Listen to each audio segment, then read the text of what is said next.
Welcome to Profiles in Eccentricity, a show about weirdos. With your hosts, John Fahey, Aaron Peter, and Matt Brousseau.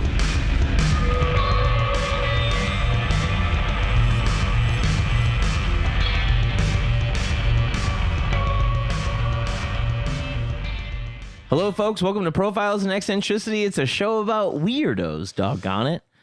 My name is John Boy. It is John Boy time. Your host, John Fahey, joining me as ever, liberal gun owner, Aaron Joseph Peter. It's liberal guns owner. Ooh. Oh, I get Hi. it. Oh, hi. Hi. Bare those arms, baby. Dude. Bare those and arms. bottom those arms. Yeah, bare to shit. What's up? Isn't that a song? Oh, it's Spread the Shit. To your right, my left, Broadcast Brousseau. Oh, wow. How about that? Matt Brousseau, how are you? I'm doing well, John. Thank you. Thanks. Both of you are the fucking best looking sons of bitches I know. Man, thank you, John. Wow. Yeah. You know a lot of people. You do know a a lot of sons of bitches. Yeah, Got a lot of people in my stable, man. You guys? Take the cake? You guys are the best. Is that from something? No. Wow. It's from the show. The show is the juice. Yeah. We For me? For me, the show is the juice. Yeah, it is. Oh, you get the juice now, huh? You seen Juice? Tupac? Juice? That was a good one. What the fuck is Juice? Wow, that was like 6 references in a row. Very nice, guys. Very nice. Try and keep up. We gotta say, tasty Patreon last time. Real was fun fun. Yeah, time. nice little potpourri. Rest in peace. Speaking of potpourri, speaking of potent potables, rest in peace, Alex Trebek. Oh, yeah. Yes. Yeah. Really fucked up about that. Real heartbreaker. We talked about it a good bit on the Patreon. If you want more of our bullshit, an extra episode per week, $5 a month. Hi. Yeah, $1.25 per episode. Yes, you will hear our promo from MeUndies. You know, Hey, buy that. use the promo code Profiles. Get yourself Worth some it. silky good underwear. It's a real fun time. We gallivant in them. We do. We lark in them. We're silky boys, Yeah. and silk comes from the butts of Chinese worms. Yes. Wow. Very nice. So there's that. Check us out on Twitter, PP Podcast. Check us out on YouTube. Yes, and Matt, you've been doing an excellent job. Oh, thank Your thumbnails, second to none. Yeah. Oh, there, yeah. And the intros. Second to none. Oh, yeah, yeah. They really look great. Good. And Glad you like it. thank you for that. Of course. Joe and Jesse Latchett over at Graveyard Shift Screen Printing, taking over all of the orders. I have been terrible at mail order. It's entirely my fault. We had some COVID dilemmas. We couldn't ship international for a minute. They have all the shirts out if you've ordered one, and they are going to be sending out the pins and stickers from now on. We love them. They're wonderful. And their wee boy Wilson. He's a very good boy.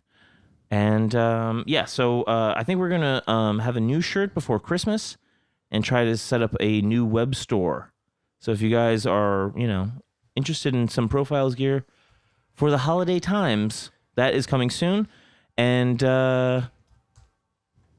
what else do we? Anything else? I think that's Instagram Profiles in Eccentricity. You gotta follow us on Instagram. You gotta do it, man. That's the one that we're fucking, Yeah, well, that's on that's Twitter. the one. We're also popping up. No, but that's the one. I don't do Twitter enough. But people will send me things about piss, and Yeah. That's pretty nice. it's a pretty good time. We Almost broke my neck in some piss the other day. that was really funny. What happened? You took a digger? The dog pissed on the floor. Aaron like dog, like son, Aaron or was whatever. barefoot. He's like, "What the fuck?" And I knew instantly. I was like, "That's the dog pissed there." And I was like, "Aaron, how crazy would it be if you died from piss?" Yeah. Whoa. How did Aaron die? Man, he slipped in some bitch's piss and broke his neck, man. And his shirt was so clean after. Shirt. Those aren't shirts. It's MeUndies. Matt, you got a little tasty treat for us to warm up before Aaron's. Yeah. I have another Trebek clip, but I'll save that for the Patreon. I have a thing that, John, I thought of you immediately. Okay. There's a Twitter guy I follow called Bro Pair, and I've mentioned him before, but he's Irish, or he's American with Irish family, and he played this. He linked to this movie preview for this new movie called Wild Mountain Thyme. And you imagine how time is spelled, and it's all of how Thyme. Oh, like the herb. Yes, very good. Or the song, the jingle almost. So this is a romantic comedy set in Ireland, rural Ireland, and the Bro Pair called it 2020 quote. Do not let any Irish people into this rural Irish rom-com.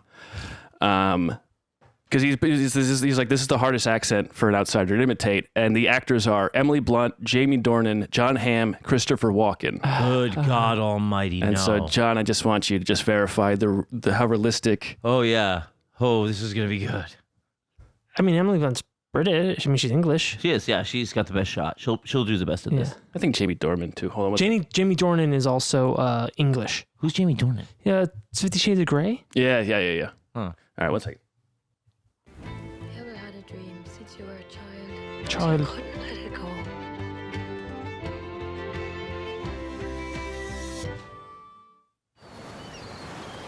Welcome to Ireland. Oh, Once upon a time, there were 2 farms. The Muldoon farm That's where bad. Rosemary lives, and right down the road is my farm, where my Yeah, son he grew up there. Anthony asked his lonely question of the stars. Why did you make me so? Rosemary Muldoon, we sought it with love. With these green fields, and there's us. Whatever that is, it holds me here. hair. When he says those things, It's not normal. I don't care. You take after John Kelly. That man was mad as the full moon. Is that Walken? Yeah, of course it is. Rock tied to his neck. Is it bad? Yeah. Tied to his neck.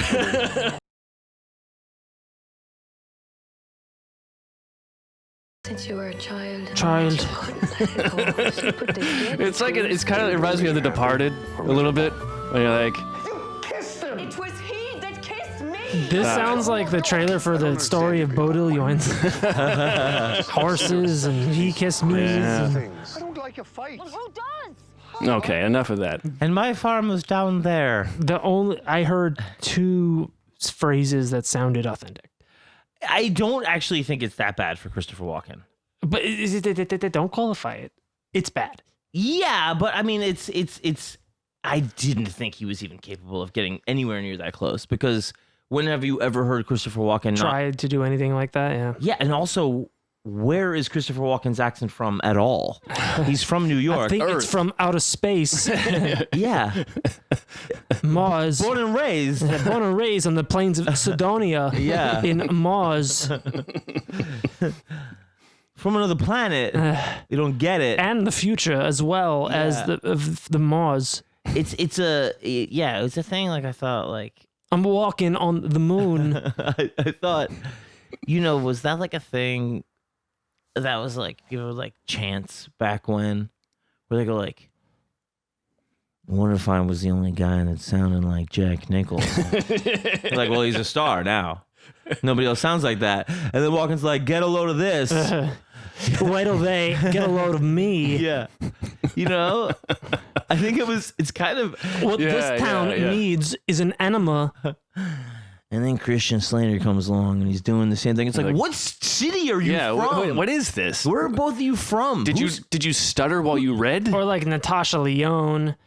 Like, they're all talking like Penny Marshall. No, but that's at least... Woody Allen. That's at least a real accent. Yeah, but it's very very niche, and it's very Jewish niche, New York. and it's on its way out, kind of like that. The what they call it, the all of them. the North Atlantic whatever the Mid-Atlantic accent that they only taught in finishing schools and didn't exist anywhere. Right. Sure. Cary Grant and Katharine Hepburn, they talk like this, and nobody in the world talked like this. Well, I think it's they're actors too, so the dramatized. Then maybe their agents are like, oh yeah, they really liked the sound of your voice. They and really liked that you talk like nobody. Yeah, it's this weird thing of wanting to sound vaguely British. Yeah, that's yes, right. absolutely. You know what I mean? Yeah.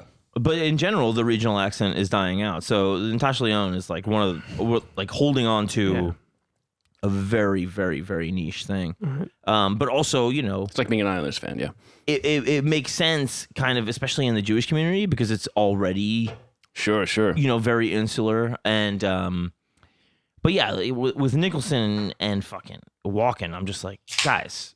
I mean, you can hear like enough New York from Walken in his regular thing, but like it's also still hard alien. Yeah. Well, he was in Communion. That's right. Yes. He's not from here. Yeah. Yeah, I actually, that was not as bad as I He's thought. from the Dead Zone. But just also the generic Irish movie has just gotta go. Yeah.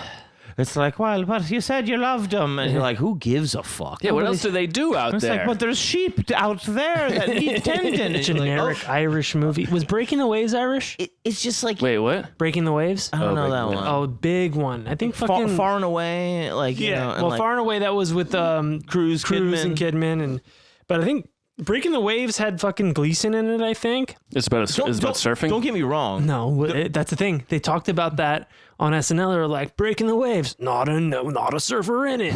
That was really funny back in the day, but not now. I still got it. There's just like there's very good Irish movies of all different types. The Commitment. But then The Irishman. Then they have this thing where they just have like, look at the quaint Irish people, and you're like, Yeah. this. How do they do it out And here? it's an island. I mean, what's the population of Ireland? Like 10 million?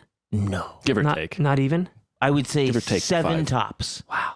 7 tops. But big tech sector now.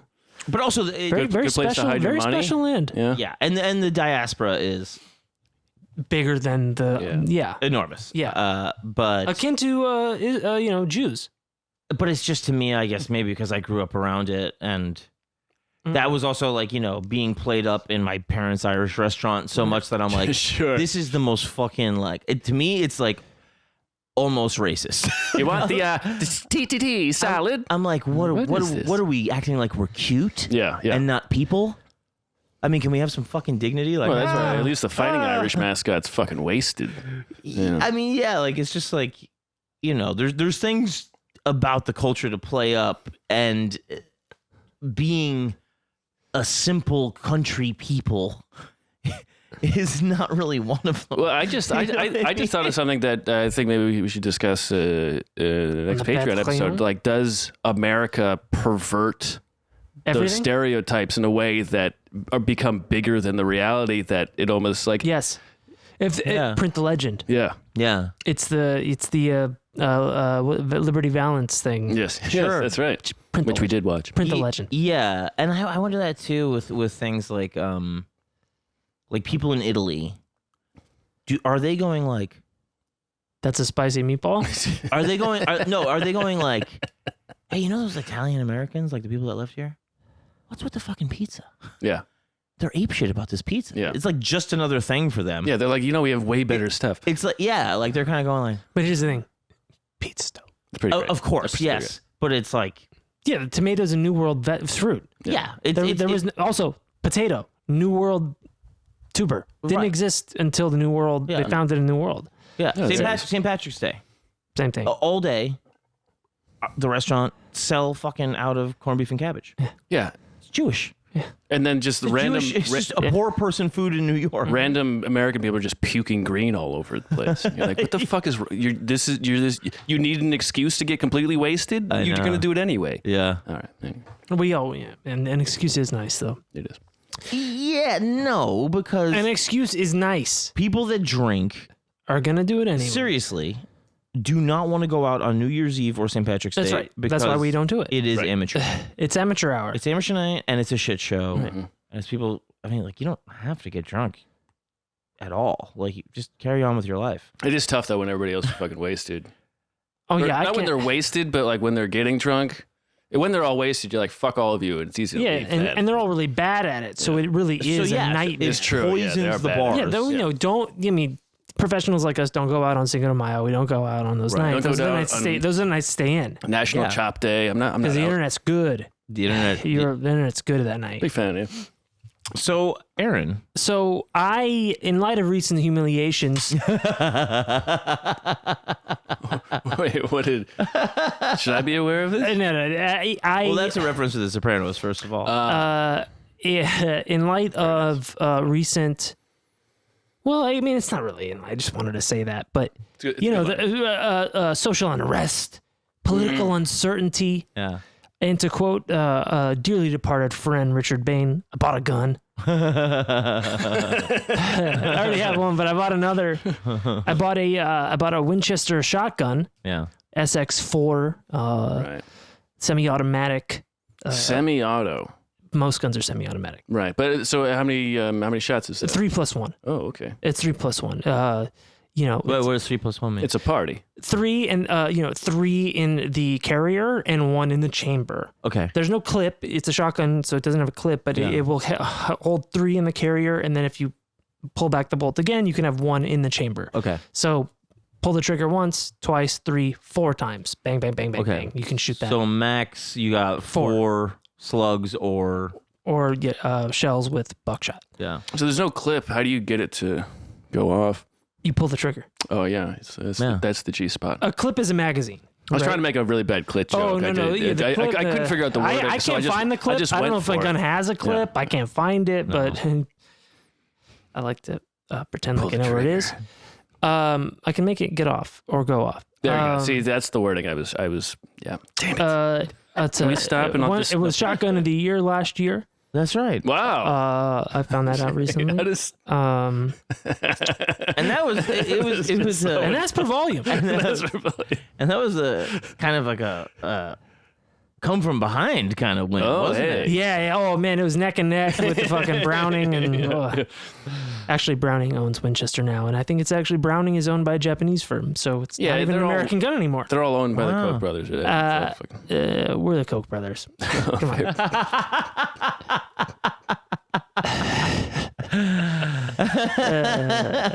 We should make that the canon. Yeah. So I got a Winchester shotgun.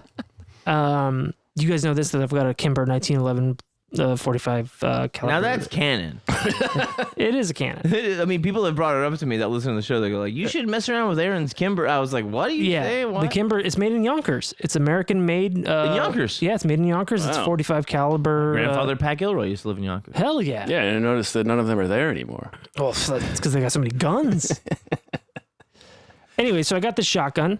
It's a wonderful gun. It's a wonderful hunting shotgun, and then also for self-defense and home security. Mm-hmm.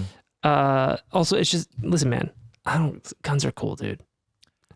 Guns are cool? If you're a cool person, guns are cool. If you're a shitty person, they're fucking terror. Oshkosh Josh, when he told me to mess around with your Kimber, he was like, guns are tools. Yeah. Learn to use them. You got you should go to a range. You should go to a range. Practice. Yeah. And I forever I was like, oh, guns, they're dangerous, they're scary. And then a friend of mine who had been overseas with the Army, when I went home, and he's like, hey, we're gonna go shoot guns.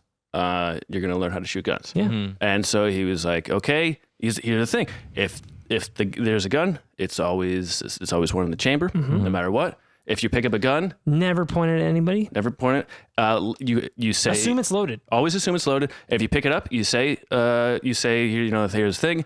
Anybody who's going to shoot, you announce it to everybody, and we all watch you do it, and then you put it down. And it's like going through the steps of here's how to do it safely, and then shooting it. It was like, oh, okay. Right. You need that perspective to understand, because those are, the rules or manners does not mean that everybody will follow them. No, and the biggest problem is that a lot of people, there's so many people who shoot people while cleaning, while riding in a car, while just doing things unnecessary. They're fiddling with a gun, it goes off, they shoot someone else in the car. Right. That happens way too often. Yes. Or they leave it on a table and their kid finds it and shoots them. Sure. My dad always said he would get it. Here's the thing. It's nobody in the NRA.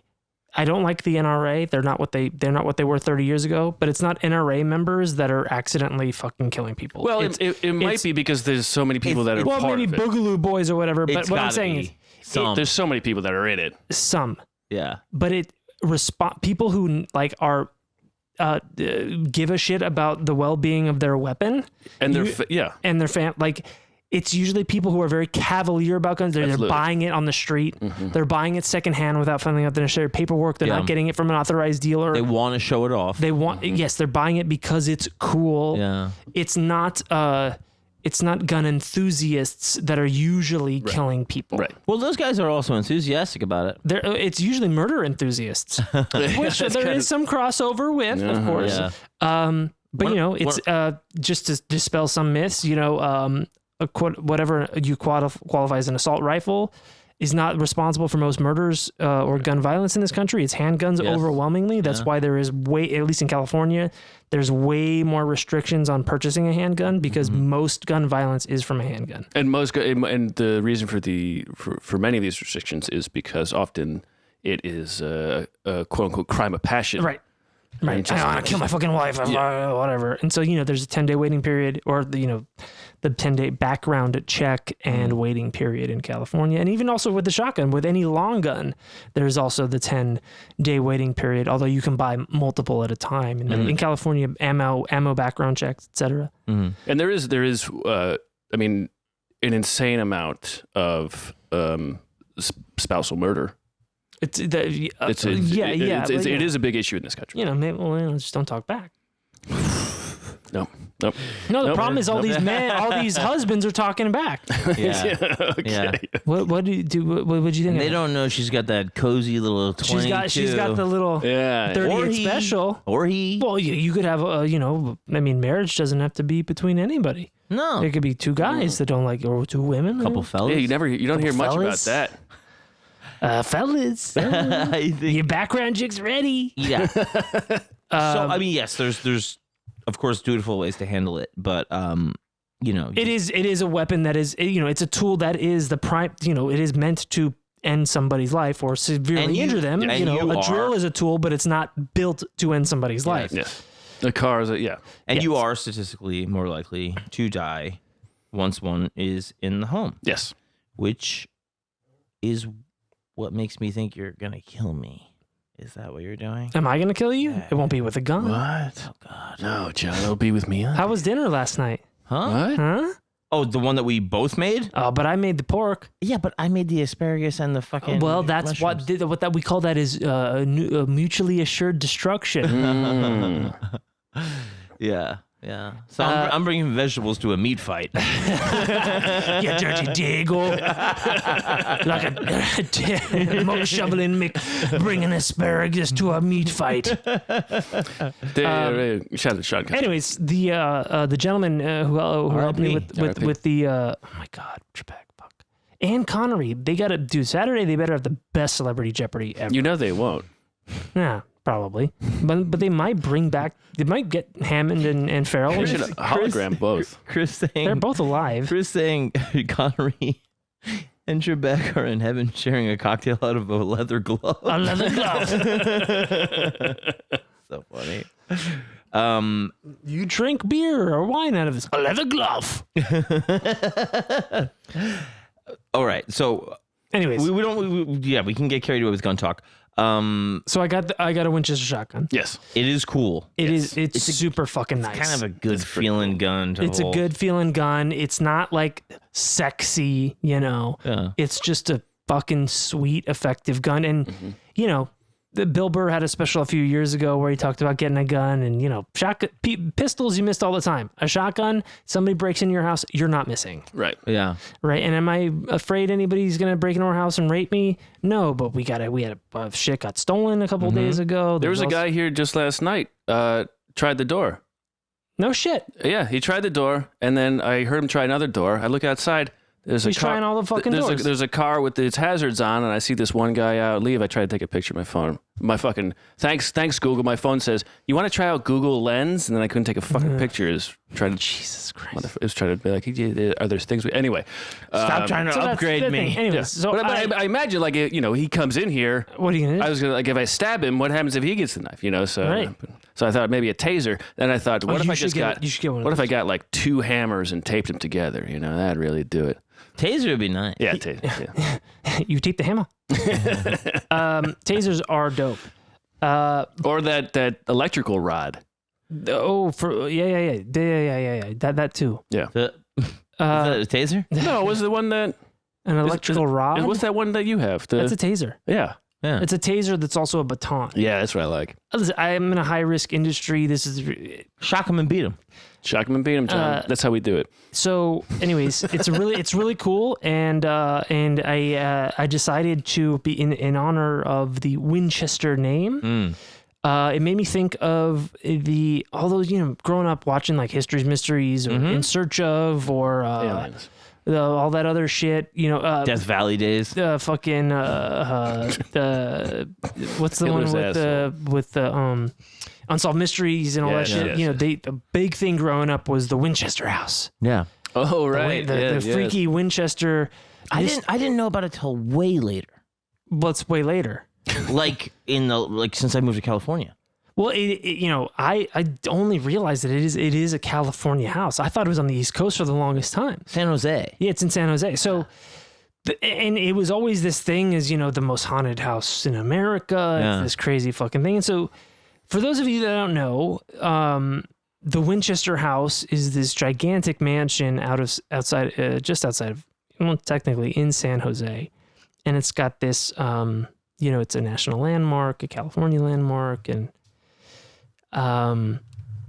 it's got stairs to nowhere and doors that open to the outside and all sorts of, it's got this whole mystique, and it's a 12 million visitors have, it's a whole tourist attraction thing. And it's because this woman, Sarah Winchester, built it. And Sarah Winchester was born, she was born Sarah Lockwood Pardee. Not Party. Pardee. P-A-R-D-E. That's right. And any time from 1835 to 1843, nobody really knows. There's a kid here a few years now. I don't know. Does anybody know where she came from? And she was the fifth of 7 children in around New Haven in Connecticut. Oh, okay. Her dad was Leonard Pardee, and her mother was Sarah Burns. Happening place. A super happening, and they were a progressive-ish middle upper class family. Sure, you got Yale of the time. over Didn't own slaves, but No, but I mean, certainly benefited as most of them did. And her dad Leonard was a moderately successful carpenter, or as they called them, wood joiners. Wow.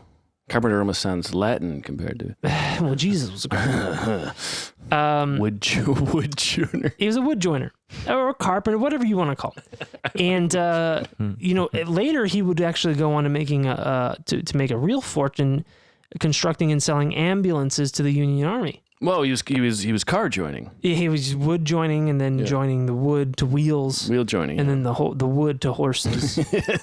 And then the horses and wheels to dead bodies. Perfect. And So that was it. It was like a horse ambulance in the Civil War. they That didn't was have a the thing? fucking Dodge V8.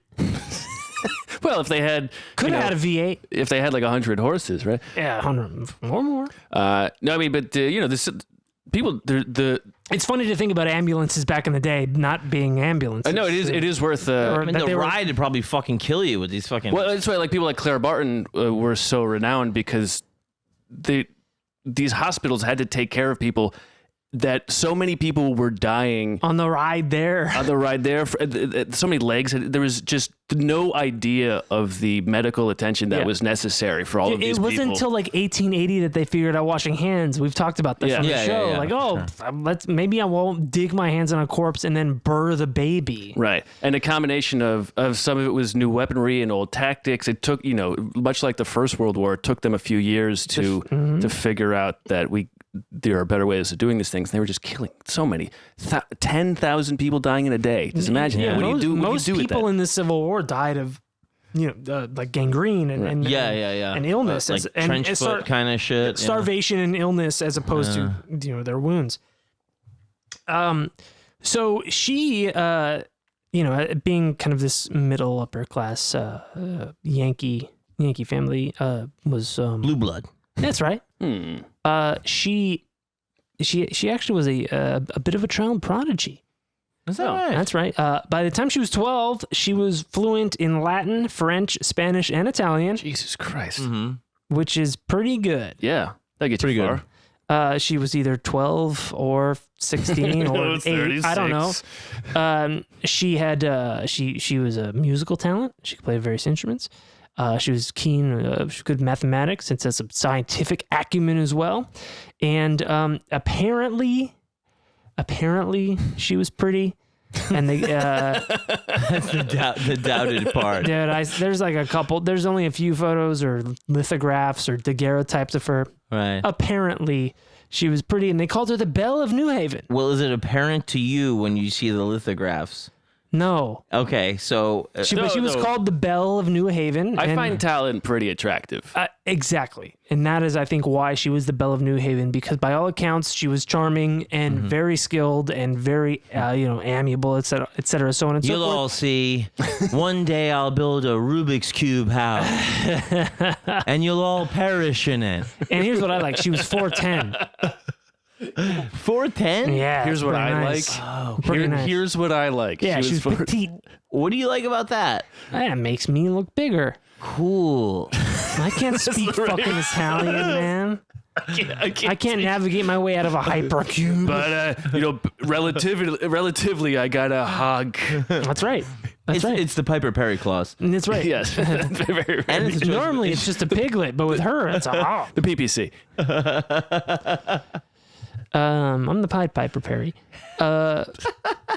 So she as one would do in the day, if you could and would and were able to, she enrolled at Yale College. Yes, right there in New Haven. That's right. Now Yale University, but back then it was Yale College, and she because it was, I guess you could say, gender segregated, she enrolled in the Young Ladies Collegiate Institute, the female section of the college. But for the time, it was very progressive in the fact that they allowed, even had a Young Ladies Institute of the college, and it also had these Freemasonic and Rosicrucian influences. Skull and Bones is there as well. So any sort of listener of the show, a guy I toured with in a great little hardcore band called Escalator, Ben Rubel, listens to the show. And he works in one of those things where they preserve the ancient documents, and they have like the heavily tinted windows so that it doesn't hurt the paper and stuff like that. And he's a good man, and hi Ben if you're listening. And he's that's the thing about those for America ancient universities is they have accrued all of this. Yale and Harvard were here from like the 1600s. Yeah. And so they're really fucking old. For at least for New World shit. Yeah.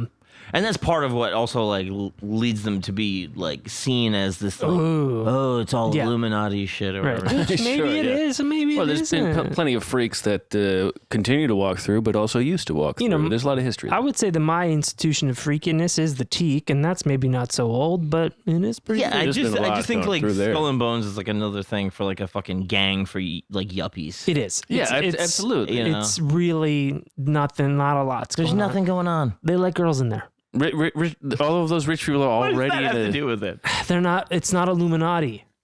Right. It's Illuminati. She was friends, because she was of this, upper middle class, high society thing there. She was friends with Delia Bacon, who was a descendant of Sir Francis Bacon. And a lot of the stuff going on at Yale at the time was apparently starting to promulgate the idea of, I guess you would call it, Baconian theory of Shakespeare, and that Sir Francis Bacon actually was Shakespeare. They were the Shakespeare truthers. Yes, exactly. The loose change of Shakespeare. That Shakespeare was Francis Bacon. Yeah, that it was not a real person, and that it was actually Sir Francis Bacon. I've never heard this before in my life. Well, they also say that it might have been Queen Elizabeth. Or I never heard any of that shit. That's right. Rocky and Bullwinkle did an episode about it. They did? Yeah. Nice. Because they also there's some stuff about, I don't know if it was specifically about Bacon, but they say that I think one of the family crests, maybe it was the Bacon family crest, was a lion holding a spear. Right. They're all like that. shaking it. But, But, I mean, but like, I honestly I don't remember 99% of it, but it's something they might have been rivals and he was alive Right. at that time. Right. and it might have been a nom de plume for a woman Sure. who was writing all this stuff. Because so much of Shakespeare's, or at least a non-trivial portion of Shakespeare's writings involve women pretending to be men. Yes. But also that was the style at the time. And then it was the thing that also was the style of the time, is that men were pretending to be women, pretending to be men on stage. Yes. Because they weren't allowing a lot of women to play these roles. So there was this very like meta Yes. aspect to those plays. And also for Shakespeare's output to be so large, prolific compared to everybody else. And and for him to be, who's that wonderful writer that we like that did Bill Bryson. Yeah, Bill Bryson did one on Shakespeare. He did a book on Shakespeare, and Shakespeare was an actor. Right. Yeah. He was a traveler. He was trying to join. He was an actor before he was a writer, and it kind of makes sense because the way he wrote was somebody who had knowledge of acting, and he when he didn't find much success as an actor or the success that he thought he wanted, he then pivoted and just had this incredible output over a very short period of time of what we now consider to be incredible and work that was so insightful and evocative of the time. I think it's also very Tarantino too. It's like it is very. I think that's a perfect break. Where did this guy come from? How did he know so much, and how did he do it so well? Well, because he wasn't a part of the established orthodoxy. Yeah, and he came in and just blew the doors off of the industry. But also like the desire of the actor to be like wanting to act and just being like, these fucking scripts can suck my dick. Yeah. And then just being like, you know what I want, and then just going headlong into writing some dialogue you can fucking chew through. Yeah, well, I've never thought of it that way, but it makes total sense. Yeah, that's a really good way to put it. And the funny thing is that what everybody said about Tarantino later is that it was like the inverse of the thing, is that every actor wants to direct. Yeah, and this is the guy's like he's really, I would say, more of a writer than obviously he's a director, sure, but Tarantino was a writer, and he really wants to be an actor. Well, yeah, but he started out as, it's so weird. He's just, he's a fan of movies. Yeah. And he's a fan of all of it, and I think that makes total sense for the Shakespeare thing. That's really great. Thank you. That's really, really good. I'm very impressed. Well, you can't believe I didn't think of it myself. To quote the Red Skull every day. To quote the Red Skull. To quote the Red Skull, can't believe like he's the only one who's ever said that. Well, as the Red Skull says, that's when the Red Skull stole Professor X's brain. Yeah. So there it is. So that's just to give a little background. Then in now she was, because she was a part of this kind of society of Connecticut at the time, she grew up around other people of her class, of course, and one of them was the Winchester family, and she became attached to one William Winchester, and she married William in 1862. And her sister, William's sister, was one of her classmates at Yale, and I think that's how they really got tight. And so she's around, she's in mid-20s, late 20s? She's in her, yes, right. So she was born in the late 30s, early 40s of the 1800s, so around that marrying age. She gets out of college, basically. Right. And both families, both the Winchesters and the Pardis, had families that were in the Masons. Again, both families had people who matriculated at Yale, and they were the same social class. So it's not, it's no surprise that they linked up. Now, William's father started the Winchester Davies Shirt Manufacturing Company, and he made quite a bit of money. Quite a bit of money, made a fortune, in fact, because he figured out a new way to sew shoulders on men's shirts. Connections. That's right. Connections from the shoulder. What was... Dude, I don't know, man. Like a fucking extra seam to make it so you could raise your hand. Well, it was, if I had to guess, I have no idea, but I'm guessing that before this, the shirts were all one piece. Right. And so giving the ability to do that, an extra piece or two. All of a sudden you're working production line type of thing. You can. Then he's like, what if we put some blades on the shoulders? Shoulder blades. Jesus Christ, John. What if they put Blade, the Daywalker, on every shirt, and they could be Wesley snipers? Yes. But it probably saves a lot of fabric to It does save fabric to make certain cuts here and there. It was just, these little tiny, what do they call them? Margins. Competitive advantages. That just, oh my God, it's fucking mind blowing. Imagine the embarrassment of not having the new shirts, and you still got the shit. You still got the shit where there's like the puffy shoulders. There's a t-shirt shop in Beverly Hills where they're like, well, you have to walk around like a voodoo doll because you still can't afford the My new clothes shirt. don't fit. So William's father, William's father was Oliver, and he was the one who started and ran the Winchester Davies shirt company and made the fortune. Old Man Winchester. Old Man Winchester's name was Oliver. Ollie Winchester, and because he had all this money and was one with exceptional business acumen. Yeah. And kind of reading the writing on the wall of what's going on in the country at the time, he became obsessed with the firearms market. And he saw what was going on over at the Volcanic Repeating Arms Company. That's such a good name. The Volcanic Repeating Arm Company was having some financial troubles. Oh, the volcanoes. And he saw what was going on there, and then in 1856, Volcanic Repeating Arms Company moved to New Haven, closer to him. Yeah, Blue's Top. So it becomes his new neighbor, and he sees what's going on. And then they change their name to New Haven Arms, and he acquires them in a hostile takeover because they got all this debt out the ass. Oh, okay. And he buys it from a couple of guys named Smith and Wesson. Imagine hostily taking over a gun company. Really, Smith & Wesson. Smith and Wesson are the guys that run the company, and he buys it. He changes the name to New Haven Arms. And then again in 1866, it becomes the Winchester Repeating Arms Company. No shit. And it's a pretty good time to have. It's a good time to be selling guns. 1866 is a pretty good time to be selling guns. Do you mind just telling me, is Smith & Wesson, were they known as Smith & Wesson, or were they just known as Volcanic back then? At the time, it was just Volcanic Repeating Arms. So Smith & Wesson was not, yes. was a name later. Yes. Got it. Correct. After Smith & Wesson were not there? Or was that? I think they wanted to do it. They may have gone on to do other stuff on their own, but it's my understanding that Smith & Wesson owned Volcanic Repeating Arms Company, and then they had trouble.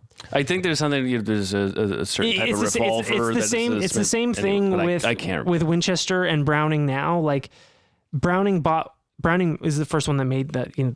They're basically the fucking one of their big rifles. They're like a repeater rifle or something. Yeah, and they're both owned by a Japanese company, but the names live on, right? Yeah, it's like when Land Rover owns BMW, and you go, And what? Ford owns them all. Right. And, I mean, every gun a is- German company owns fucking all the American beer. It's all the Every gun is made by Sony now. and the Disney owns everything. Winchester by Disney. It's a Mickey Mouse operation. In a good way. Oh boy. So he this division of Smith & Wesson was having financial troubles, and he gathered some other venture capital together and took them over. And he had positioned himself as the principal stockholder in the company, and again, like I said, relocated the business to New Haven, and it became the New Haven's Arms Company. And when he had this takeover, Winchester had inherited a brilliant engineer named Benjamin Henry, and he had some ideas on how to improve some of the technology. And he wanted to improve on the Volcanic Repeating Rifle. He wanted to enlarge the frame and the magazine to accommodate some custom shit. So a newly redesigned, all brass cased 44 caliber rifle cartridge, and that's what kind of put it on the map. Mm-hmm.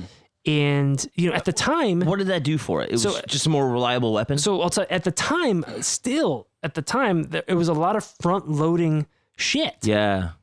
And balls, like you. Well, you know, some things were still right. You know, it wasn't necessarily muskets at the time. Okay. But it still was a lot of front loading stuff where you had to load the shit and pack it down and then have the little. I mean, were the bullets uniform at this point?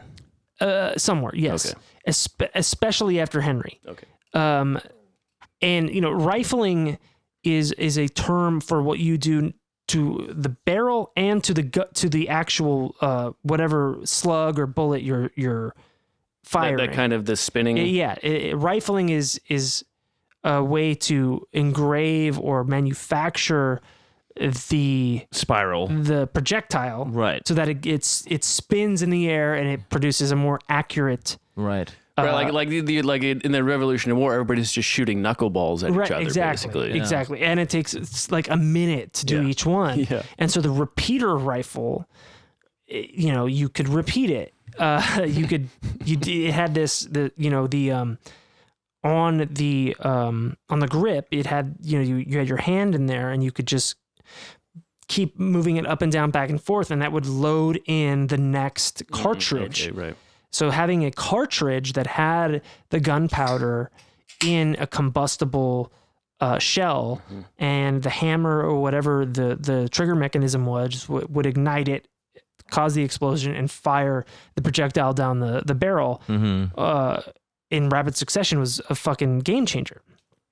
And then eventually the Gatling gun made by Gatling was another thing in the Civil War too. But this rifle was a game changer. So this cartridge of basically 17 rounds with 44 caliber rounds was incredible. It would become the Henry rifle and the 44 Henry. Why Henry? Benjamin Henry. Oh, for this engineer. Yeah, he had a bunch of patents and all that stuff. And this first Winchester rifle was the Winchester model 1866. And it was a game changer. Now, it's not like the Union Army bought a bunch of these at the time. Bureaucracy and entrenchment and orthodoxy and also untested technology, the Union Army did not buy these up. They were still, you know, we got these fucking front loading things. We got a whole thing going on here. We don't want to. We have enough people to die loading guns. As is the case with, you know, even in today's army, or in today's military, the soldiers would just buy their own shit. Yeah. You know, it's very common today for today's military members to buy their own body armor. You remember the Iraq War where we had these Humvees and they go over and they find out all the soldiers had like holes in their buttholes? No, they had welded metal to the Humvees because they were getting IEDs and they're blowing their balls off. So they would weld metal to the seats or they'd buy their own extra body armor. Yeah. So that's what the Union Army did too. Right. So Union Army service members would just buy their own Winchester rifle. Yeah. And it would be about $1,000 of today's money, which is... It's worth it because now you have less chance of dying. Yeah, you're buying a fucking golden ticket, man. The Confederate Army, they fucking hated it. I'm going to paraphrase, but they said that the Yankees had that goddamn gun that they load on Sunday and shoot all week with. Yeah. Wow. If only they all talked like that. Wow. And could you imagine? You got fucking guys on the other end who are just like clack, clack, clack, bang, clack. I mean, and you're like, fuck! I don't have any more cotton. Well, not only that, how about we better get some slaves. How about this?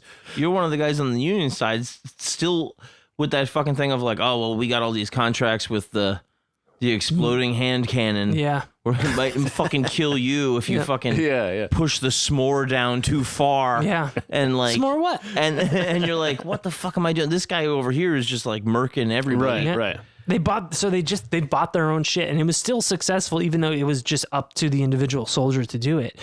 There was a demand. There was a demand, but was it affordable?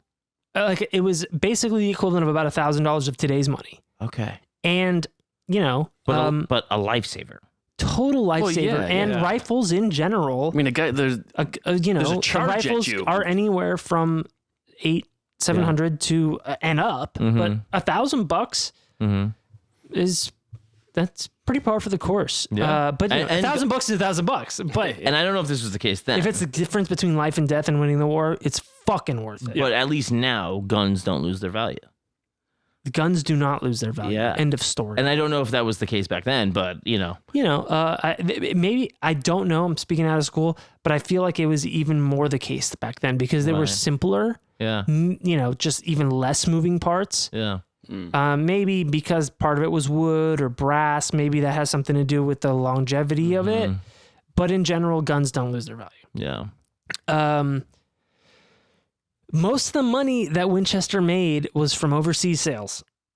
Because the Union wasn't buying it, he sold to French. He sold to the Ottomans. France purchased 6,000 Model 1866 rifles along with 4.5 million 44 Henry cartridges during the Franco-Prussian War. Oh shit! Jesus Christ! And these were patented and proprietary, designs for these cartridges.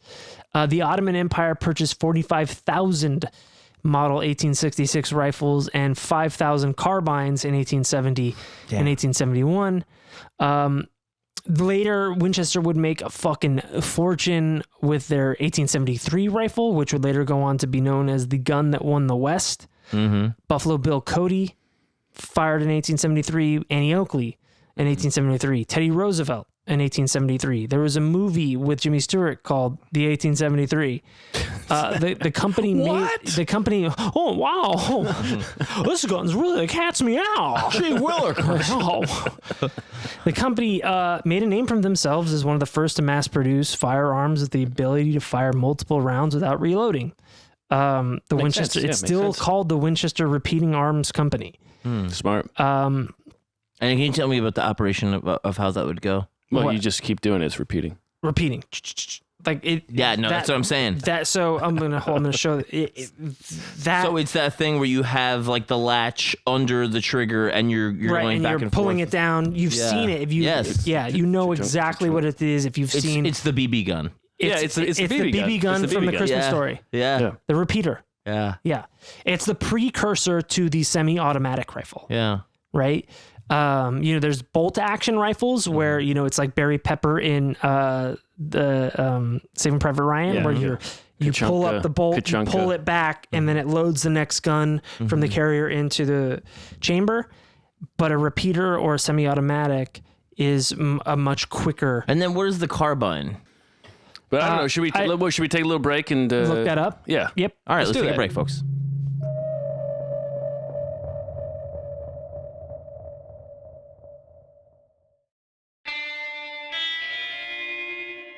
And we're back.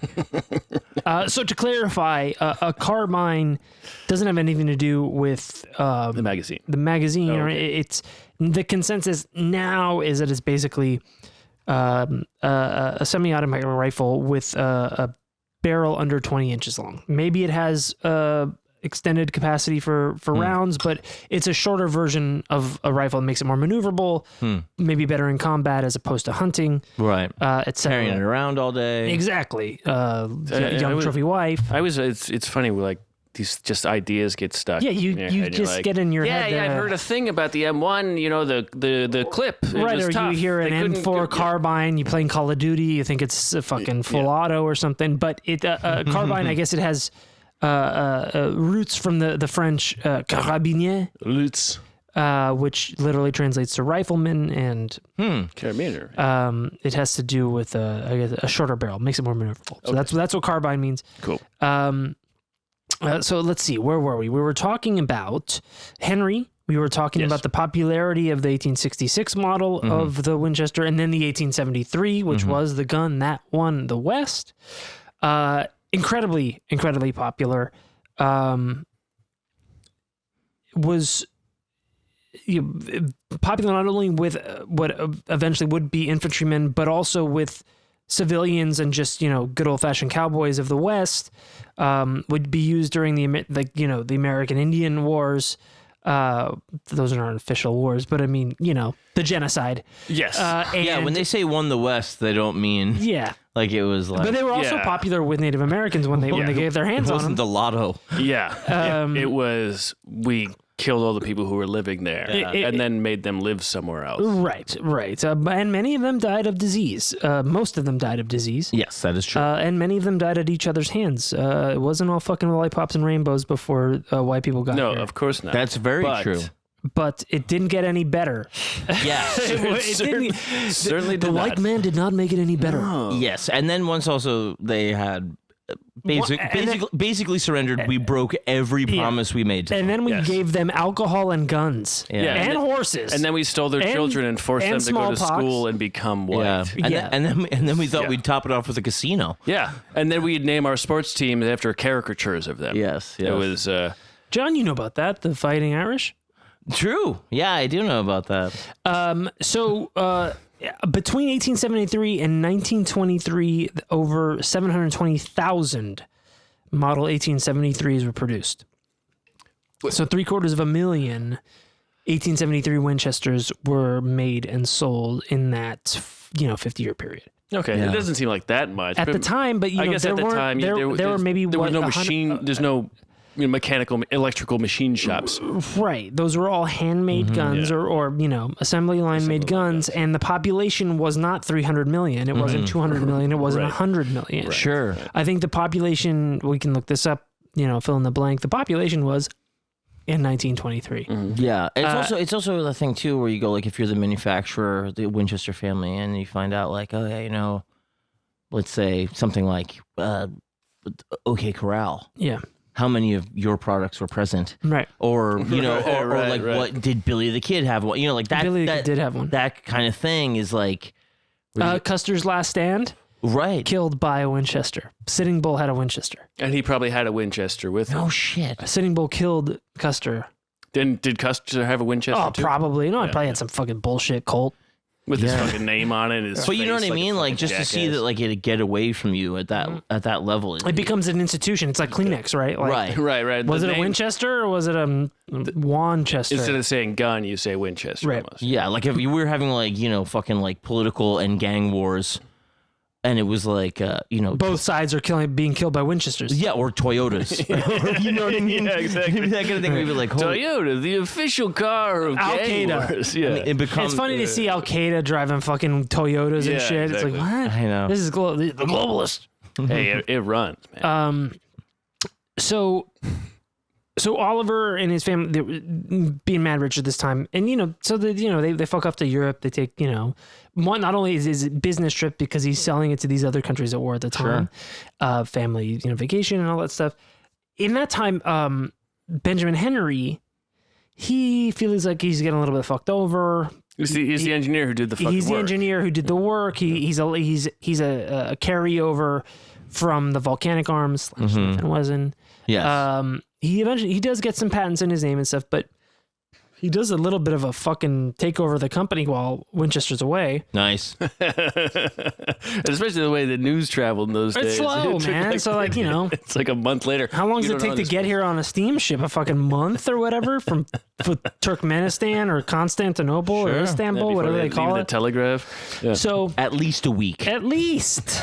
It's just a guy with a note. Hey, I can't even read it. It's in French. So it's all Greek to me. Sacre bleu. So Socrates. Socrates. Sorry. So he stages a kind of a little bit of a coup, takes over the company while Winchester's away. Winchester comes back and he's fucking pissed. Guns and so blazing. he uses all his connections. Connections. He uses connections and he gets the banks to call in all the loans. Nice. Smart. It fucking buries Henry.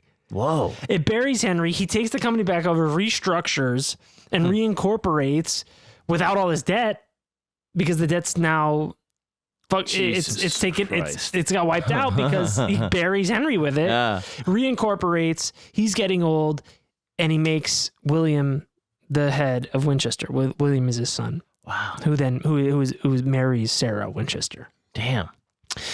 So Sarah and William are married. Yeah, like I said, I think they get married. They get married in 1862. So it's we're bouncing back and forth between timelines here, but they're married. They love each other very much. Apparently, it's a real nice marriage. It's not like I make guns and you make ambulances. Well, she's like perfect. She's like 4. I shoot the people, you carry them away. It's a business match made in heaven thing. No, I think they really did like each other. They did love each other. They get married, and in 1866, Sarah gives birth to Annie Pardee Winchester on June 15th of 1866. Now, she suffered from something at the time they called marasmus, and it's basically a wasting disease that is seen in people with malnutrition in third world countries, and she dies when she's 6 weeks old. Christ. No, he died when he was 33. But also he is alive today in our hearts.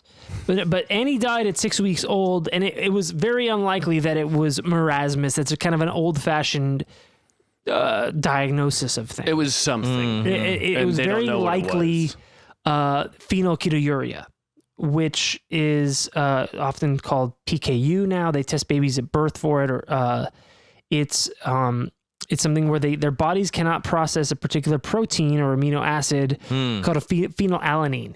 And so if you look on like a back of Diet Coke, it'll say PKU, this product contains phenylalanine. No way. And that's like, it's something that's in fucking aspartame or whatever. Weird. Because your body can't process this amino acid called phenylalanine, and it'll accumulate and you'll get sick and die, and you won't be able to process other proteins, build all the building blocks. It's in breast milk, it's in cheese, it's an amino acid. It's a building block of life. Right. It's an amino acid that's in all sorts of foods. And if your body can't process it and clean it out, it'll accumulate and you will waste away and die. So if you've got PKU or marasmus, don't drink Diet Coke. I highly recommend in general Mexican Coke in a glass bottle. Yeah. If you're going to do it, drink a regular Coke. Yes, I mean, babies shouldn't be drinking Diet Coke. No, you should be drinking breast milk unless you got that PKU, in which case you're fucked either way. Unless your mom's drinking Diet Coke. Or doing Coke. Because then Which is how I met your mom. Because that's coming straight out the tater.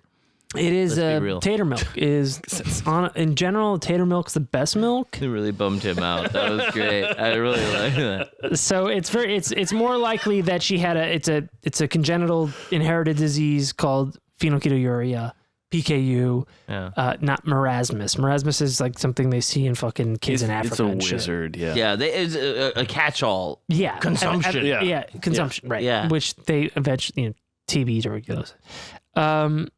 So she dies 6 weeks in. Traumatic, right? Of course. You'd hope so, I guess. I don't know. But She was fine with it.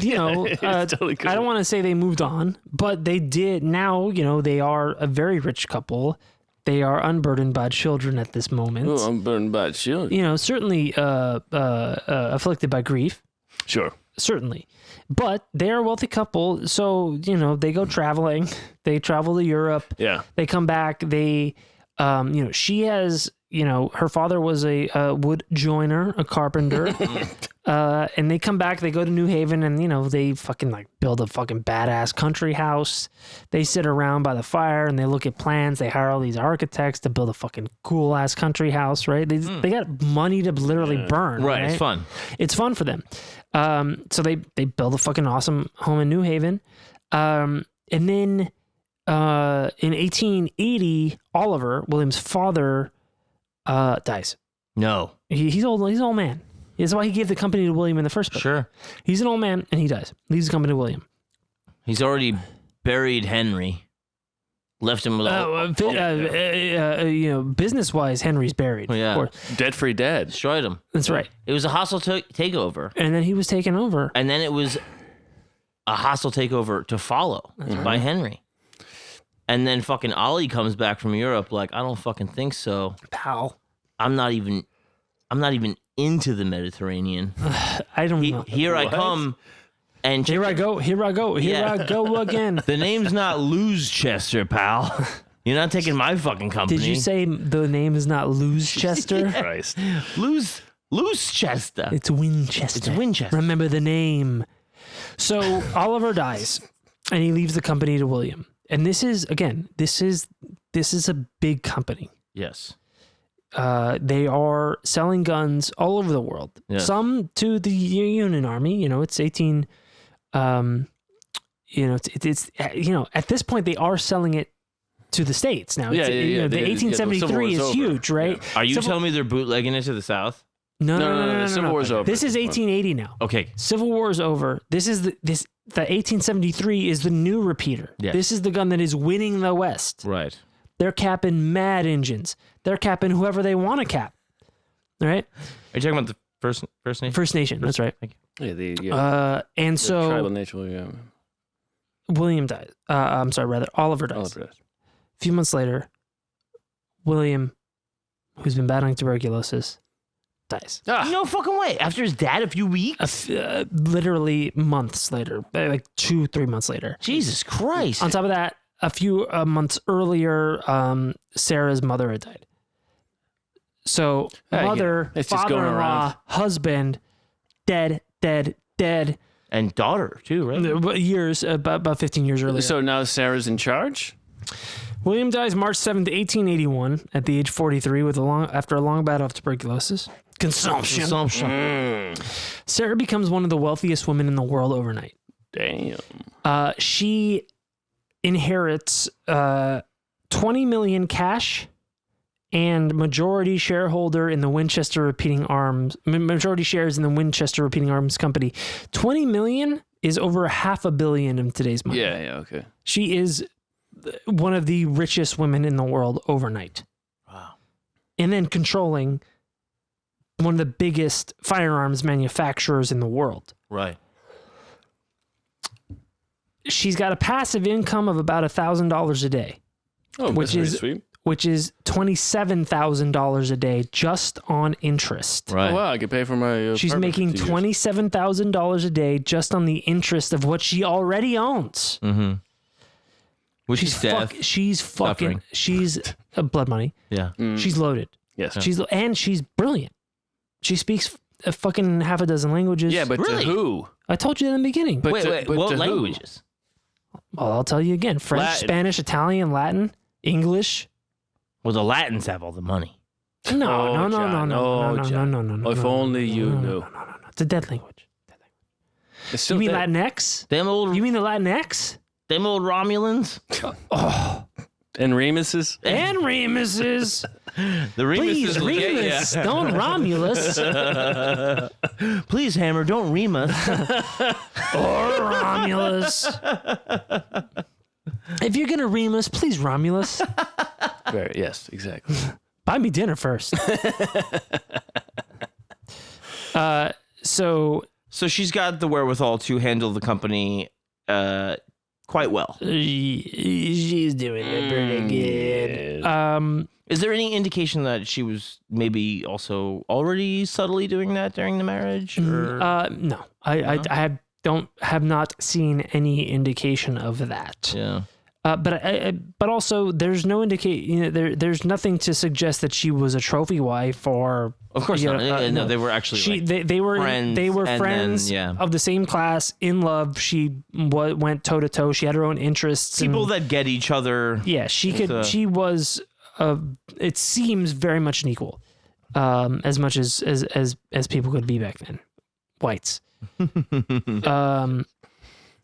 So, like I said, she owned a majority share in the Winchester Arms Company, had $500 million in cash, and a passive income of what is now $27,000 a day. So she's like, dude, I'm fucking off to Europe. And she goes on a 3-year world tour. Bounces. Deuces, baby. I'm out. And that's 1886.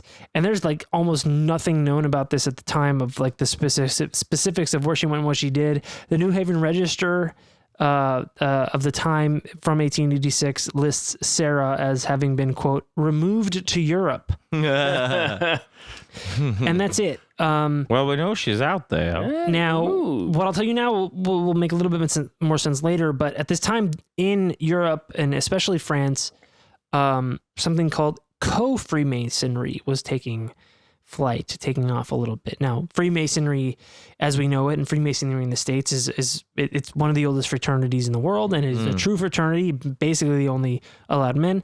But co-Freemasonry was taking off in France and Europe in general at the time, where they allowed women and men. And based on Europe also. Specifically in Europe. Freemasonry did not originate in the United States. No, but I know. But co-Freemasonry was taking off in Europe and specifically France at the time. Wow.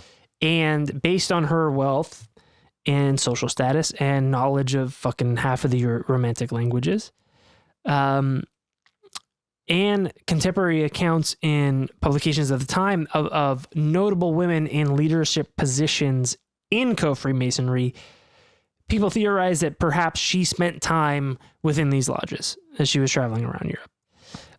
Makes sense. She probably visited notable architectural sites like Chartres Cathedral or Roslin Chapel. I mean, she had all the money in the world. She had all the money in the world, and she was intellectually curious, and she had time, and she spoke the languages, and she had 3 years to kill. Yeah, you're gonna go to these places. Yeah, sure. I wonder if there would be a stigma though to, the inheritor of like the death fortune in Europe. We'll get to that. But also nobody knows who you are. They don't have to, no. But if you volunteer it, right? But I don't think she was that type. She was kind of private, especially later in life. And that's why she left New Haven and went to California, was to be more private. So you've got Chartres, well, not Charlotte Salter, but Chartres Cathedral. You've got Roslin Chapel in Scotland, which is featured in the Da Vinci Code. Roslin Chapel is very notable for like very interesting choices in the architecture. It's got some like pagan Nordic influences. It's got very Masonic stuff. It's got some very interesting. It's got green men. The green. It basically has swamp things all over the castle. Yeah. Does it have one of those like gargoyles that is like it's a green man gargoyle showing you a goat sea? Wasn't that there's a Patreon I did a long time ago about the gargoyles? It's very similar to that. It's got these green men. Yeah. And it's got columns that are very like Yggdrasil, the world tree type of stuff that's not very Catholic. Sure. And it's got like, these faces that are what they call, again, green men, which are like these swamp thing type of, green men is a very old motif of I think it's Germanic or Nordic tradition where there's like vines growing out. Yeah. They're basically swamp things. And when I did the little bit in the show about the Vardager, Vardager. That was also shared with Scottish people. Yes. And there's also at Roslin Chapel, I believe also there's mathematical things encoded into some of the arches where some of the angles of the stones in the arches perhaps could be interpreted as musical notes. It's very, very crazy. Read the Da Vinci Code. There's all sorts of shit in there too that's entertaining, if not false, but entertaining. So she goes on this world tour, she goes a vision quest basically, right? We talked about this with Crowley as well. You're rich, you're bored, you go travel the world, you fucking see creepy shit. Sure. She comes back to the States and she leaves New Haven to go to San Francisco. This is 1884, right? And she comes to California, and California is now because I think it's a state at this point, or it's on the verge of becoming a state because the gold rush has already happened. What year is she? 1884. Okay, yeah. So I think California is a state at this point. I should know that, but right now I don't. Yeah. San Francisco is fucking happening. There's Chinese people everywhere. Transcontinental Railroad type of shit. Well, I think the Transcontinental Railroad was 1885, so it's happening.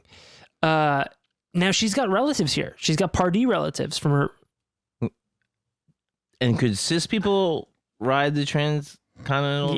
Yeah. Not till they finished it. Yeah.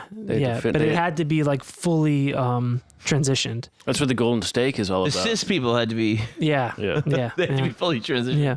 Okay. Cool. So she's got relatives in California. This one Enoch H. Pardee. I love an Enoch. And also Enoch, mad occult vibes with Enoch. The name Enoch is incredibly occult. There's the language of Enoch, which is John Dee, the great mystic, which we'll eventually do a profile of. He was thought to have been able to translate the language of Enoch, which was the language of angels that was spoken from God to fucking Ezekiel, all this weird shit. Enoch itself is a weird name. Enoch H. Pardee was a relative. He had become a highly respected physician and politician while living in Oakland. Later, his son, George Pardee, would then follow in his father's footsteps to become governor of California from 1903 to 1907. So there's a little bit of a pedigree. She's got connections coming here. Connections. Wikipedia makes a note of Enoch Pardee having been, quote, a prominent occultist. They were both members of the California Bohemian Club. Hi. Oh no, Ladies and gentlemen, we got black helicopters coming to Bohemian Grove. They're gonna these owls. Is it straight up that? It's the Bohemian Grove. Yeah. You know who founded the Bohemian Grove? It was like Mark Twain was part of the Bohemian Grove. Yeah. It was true Bohemian. Statehood, September 9th, 1850. Hell yeah, dude. Right after the gold rush. Great. Yeah. Thank you. Yeah. The 49ers. Yes. I'm a Niners fan. No, I'm not at all. I don't give a shit about football. Terrible football. I don't give a shit about football at all. 69. I'm a 69er. You're 69. 2069. Great football team. You'll see. You'll get it. Hey, you're not gonna get it now, but your kids are gonna love it. Wait until 2069. It might be a little bit too metal for you, but your kids are gonna love it. I mean, the Bohemian Club / Bohemian Grove was a true Bohemian experience at the time before it became this kind of governmental Republican-ish establishment thing. Rich guy hangout. It straight up was like, hey, come here, fucking do free love and listen to weird music in the woods naked. Yeah. And now it's like, Alex, John, whatever. It's status. Yeah. I think Nixon called it the most faggoty thing he's ever seen. and he would know. And he would look it up. Nixon said it was the most goddamn faggoty thing he's ever seen, I think is the quote. Yeah. Why? He did. I'm not saying it. He defined a lot of things like that. It's Nixonian. Yeah. But he went, I love him going and hating it. I love it. I would love to see him going and he's talking to Spiro Agnew the whole time. Arnold's been there. Like, Arnold Schwarzenegger's been like, they invite all. God damn it, Haldeman, when can we get the fuck out of here? Look at them deep throat. Oh my God. I thought I hated Deep Throat. Now there's all sorts of Deep Throat going on here. Just a quick thing though, on like this and the Skull and Bones thing and all that shit. It's like, the Bilderberg Group, whatever. It's just like a thing where you go like, do you imagine, as with any grouping of people, just how much bullshit and drama and gossip there would be? Yeah, it's exhausting. But you think it's magnified by world, I know. Extreme influence. Yeah. But you just think it's a nonstop round table of how we're gonna carve up the world. It's there's pettiness. No. There's judgment. Oh, this fucking guy bought all this stock in Berkshire Hathaway. Fucking loser. Bill Gates is new. He drives a fucking Bentley. There's 30 guys who every time they walk in a room, they're the most important person, and then you put them all in the same room, and now all of a sudden they're gonna fucking stratify. Right? Exactly. They're gonna find ways to judge each other, even though they're the quote unquote top of the top. Yeah. They're gonna find ways to judge each other. It's just like anybody. They're gonna make a hierarchy. So, anyways, Enoch perhaps was a prominent occultist. They were members of the California-based Bohemian Club, which was an offshoot of Yale's Skull and Bones. Of which, George W. Bush was a member. These rich people. It was an offshoot? That's what they say. Yeah. Wow. They're all offshoots of offshoots. They can all be traced back to the Bavarian. Some white guy. Like the first Illuminati was from Bavaria. Like the true illuminated one. It's a Bavarian thing. The first rich Jesus. Yeah. And then there's like the original Golden Dawn became the Golden Dawn that then Crowley. I mean, it's all they're all related. So, anyways, Enoch and George were also members of the Knights Templar Freemasons. And so she comes back and she's got some connections here. So she's like, well, I'll move to California. I'll get away from all this New England waspy war profiteer type of shit. I'll take my money, but I'm gonna leave all this shit, and I'm gonna come here. And the rumor, the legend is that she was very stricken with grief still about the death of her daughter and her husband, and that she met this Boston medium, one Albert Coons, and he told her that the tragedies, their only child being dead, and all sorts of shit, was a result of the blood money that the family had made off of the Winchester rifle. Oh, that's such a good move. And he warned her that the vengeful ghosts would seek her out, and that in order to protect herself, that she must, quote, build a home for herself and the spirits that have fallen from this terrible weapon. And this medium is, again, introduce me to this medium. Albert Coons from Boston. I'm telling you, Cat. You gotta build yourself a Rubik's Cube to protect you from these vengeful spirits, Cat. If you continue building, bro, you will live. You stop and you will die, bro. These specters are no joke. Stairway to Nowhere? A stairway to nowhere. You know that song, Stairway to Heaven, that hasn't been written yet? This is like the opposite of that, kid. They won't know backwards or forwards, kid. I'm telling you. Ghosts don't do well with bad directions. These ghosts are wicked, bro. So he said, if you continue building, you will live. If you stop, you will die. If you continue building, dude, it's like you must. speed, and it's like if your building slows down, it's so stupid. What an inverse of the Field of Dreams. If you build it, you will live. I thought he was just gonna come. You know, more of the same. Keep doing it. Living. So gotta build. I kind of want to die. So she comes to California, and she's got, like I said, she's got family. We're gonna build a cube. It's gonna be impenetrable. It's gonna be the hypercube. It's gonna be a cube on a cube in 4 dimensions. A 4-dimensional chess of cubes. It's gonna be a tesseract. They say the ghosts don't transfer mountains. So, she also had plans to like bring her family with her sisters and her nieces, and then we're gonna have like this, we're all live in the same compound, all this stuff. The rooms move. Where are the booby traps? You're off the stairs to the left. So that's why you're dead. Does the gang not come? No, they do. So she comes here. She's visiting her niece Daisy in Menlo Park. This is around 1884. This is around the time that Marty McFly is visiting Doc Brown in Hill Valley. Oh, nice. Yeah. Cool. That's 1885. It's very close.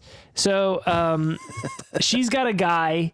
She's got a guy. Hey. She's got a guy. There was a guy. Who is he works for the Winchester Repeating Arms Company. He runs part of their West Coast California division. His name is Ned Rambo.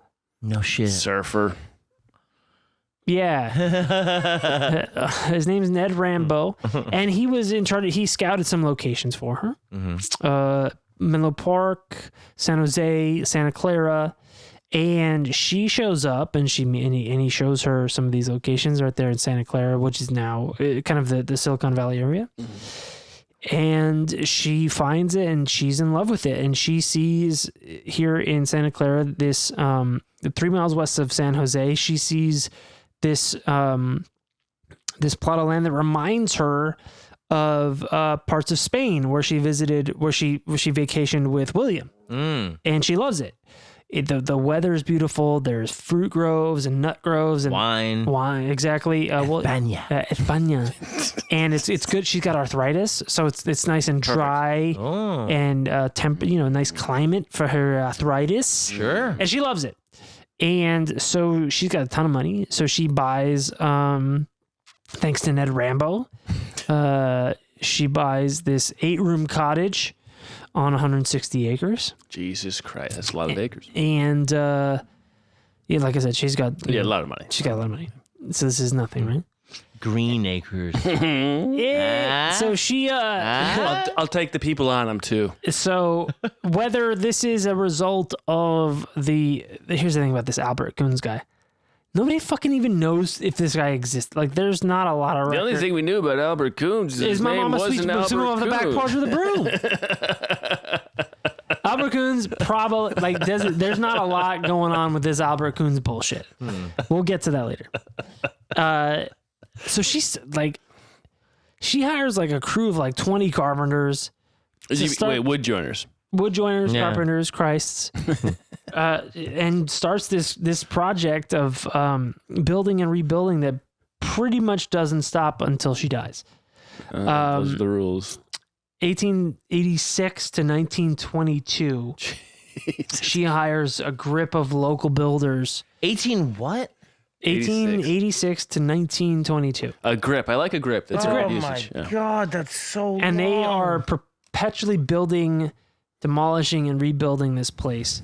It started with an 8-room farmhouse on 160 acres, and after some ups and downs, The stairs, yeah. yeah, it's oof, boy, it's a place that has 40 bedrooms, 19 chimneys, 40 staircases, 47 fireplaces, but 19 chimneys.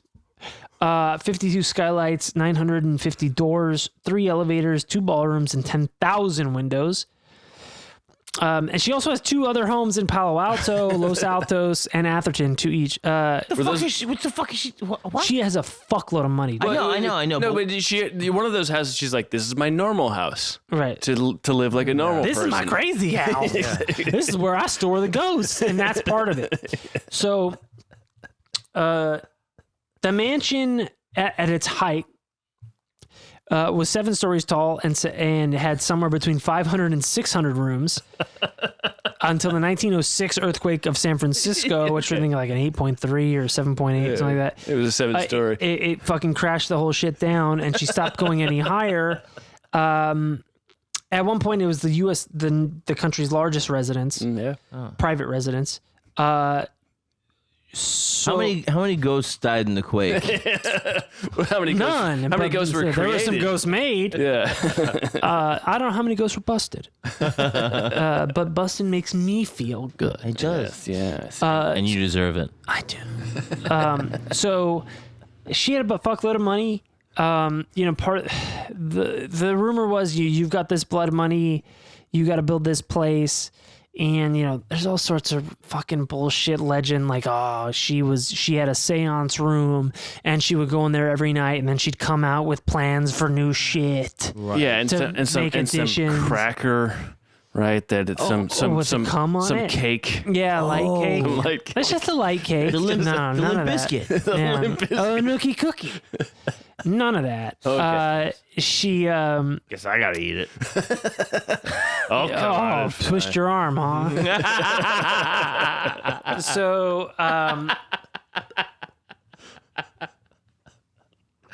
the legend is that she built all these winding staircases and doors to nowhere to confuse the ghosts, but that's not the most interesting thing about the house. I think I know. Okay. You want to take over? Or? No. I have one thing that I found very interesting in my light perusing of it, but I want to see if it's the same as yours. Sure. She had a fuckload of money, and she was very smart. And this was her father, carpenter, wood joiner. She grew up around sawdust. Right. When she was with her husband, they built a home from scratch and kind of hired carpenters and architects. She's seen it. She's been and she's got money to burn. Why not fucking try it out? Yeah. You've got 8 other fucking houses on the West Coast. This is my fucking playpen, right? Right. Yeah, so. She had forced air central heating, hot running water. If she walked into a room and it was cold, she had them build a fireplace. That's why no chimney. That's why there were no chimney. No, they all go into one. They share a chimney, right? They call it a fire pit. Most of the house was built with California redwood, except she didn't like the way redwood looked. So well, at least it's chopped down now. you got to chop it up. So she would have the redwood refinished and repainted. Oh God. And about 21,000 gallons of paint were used to repaint the house over the years. Fucking Christ. She would have them. I don't like the way this redwood looks. Refinish it, repaint it, make it look like fucking hardwood from Europe or the East Coast. Whoa. The home itself was built on a floating foundation, which ironically saved it from all the earthquakes over the years. Oh, wow. Because if it was like straight up rooted into bedrock, it would have crumbled because it was so tall and made all this fucking shit. But it saved it from the 1906 earthquake, even though shit fell down from that, but also the 1989 Prieta earthquake, which is maybe even bigger. So it just kind of swayed gently. It just swayed in the breeze. It's all right. Wow. Hey, in the wind. The stairway to nowhere is all right. She contracted Louis Tiffany of Tiffany to make many of the windows. Most of them were never even installed. Why? There wasn't enough space for the windows.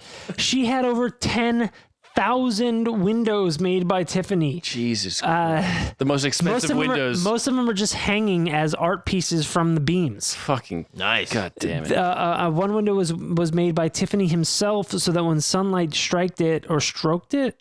the prismatic crystals cast a rainbow across the room. Yeah, I got that. That window was installed in an interior wall in a room with no sunlight, preventing the effect from ever being seen. Whoa. Well, when you have all these people working, someone's like, hey, we got to install this window. And then that falls down three steps if sunlight hits this, there's a glory. Put it in the dungeon. She, There's enough sunlight. her niece Daisy, one of the family members locally, she's supposed to be part of the commune. She built a room, especially for her, the Daisy room. Only other inhabitant of the place ever was her and Daisy. You're shitting me. It was her and Daisy. And she also had daisy motifs that she designed herself. A lot of spider web motifs, spider web stained glass, spider web etchings or carvings into the wood. And like I said, Daisy, because of Daisy, Daisy was like her favorite niece. Only one who ever lived there other than her. Wow. I don't know if you count the servants or what, but... You never do. No. That's the rule. She had a... I don't want to know what room I'm in. She had... This is the late 1800s. She had a generator installed. Nice. Is this just a guy running on a wheel? The World's Fair had happened, and you see fucking Tesla's lighting up fucking Colorado Springs and saying all this shit. Chicago... the Chicago World. Yeah. With the fucking house of H.H. Holmes, which had stairways that went to nowhere. Sure. And all that fucking shit. And she saw... the other fucking... This guy's got to figure it out. Yeah. And one was meant to thwart ghosts. The other was meant to create them. Yes. Create them. And she said, what if I had both? So she gets a generator installed. It's got it runs water pumps that also power the electricity and gas lamps. So they hadn't figured out totally like the incandescent light bulb. Yeah. So she has gas lines put in to have electricity, like pilot lights that are then ignited by electric lines to light the gas lamps. Right.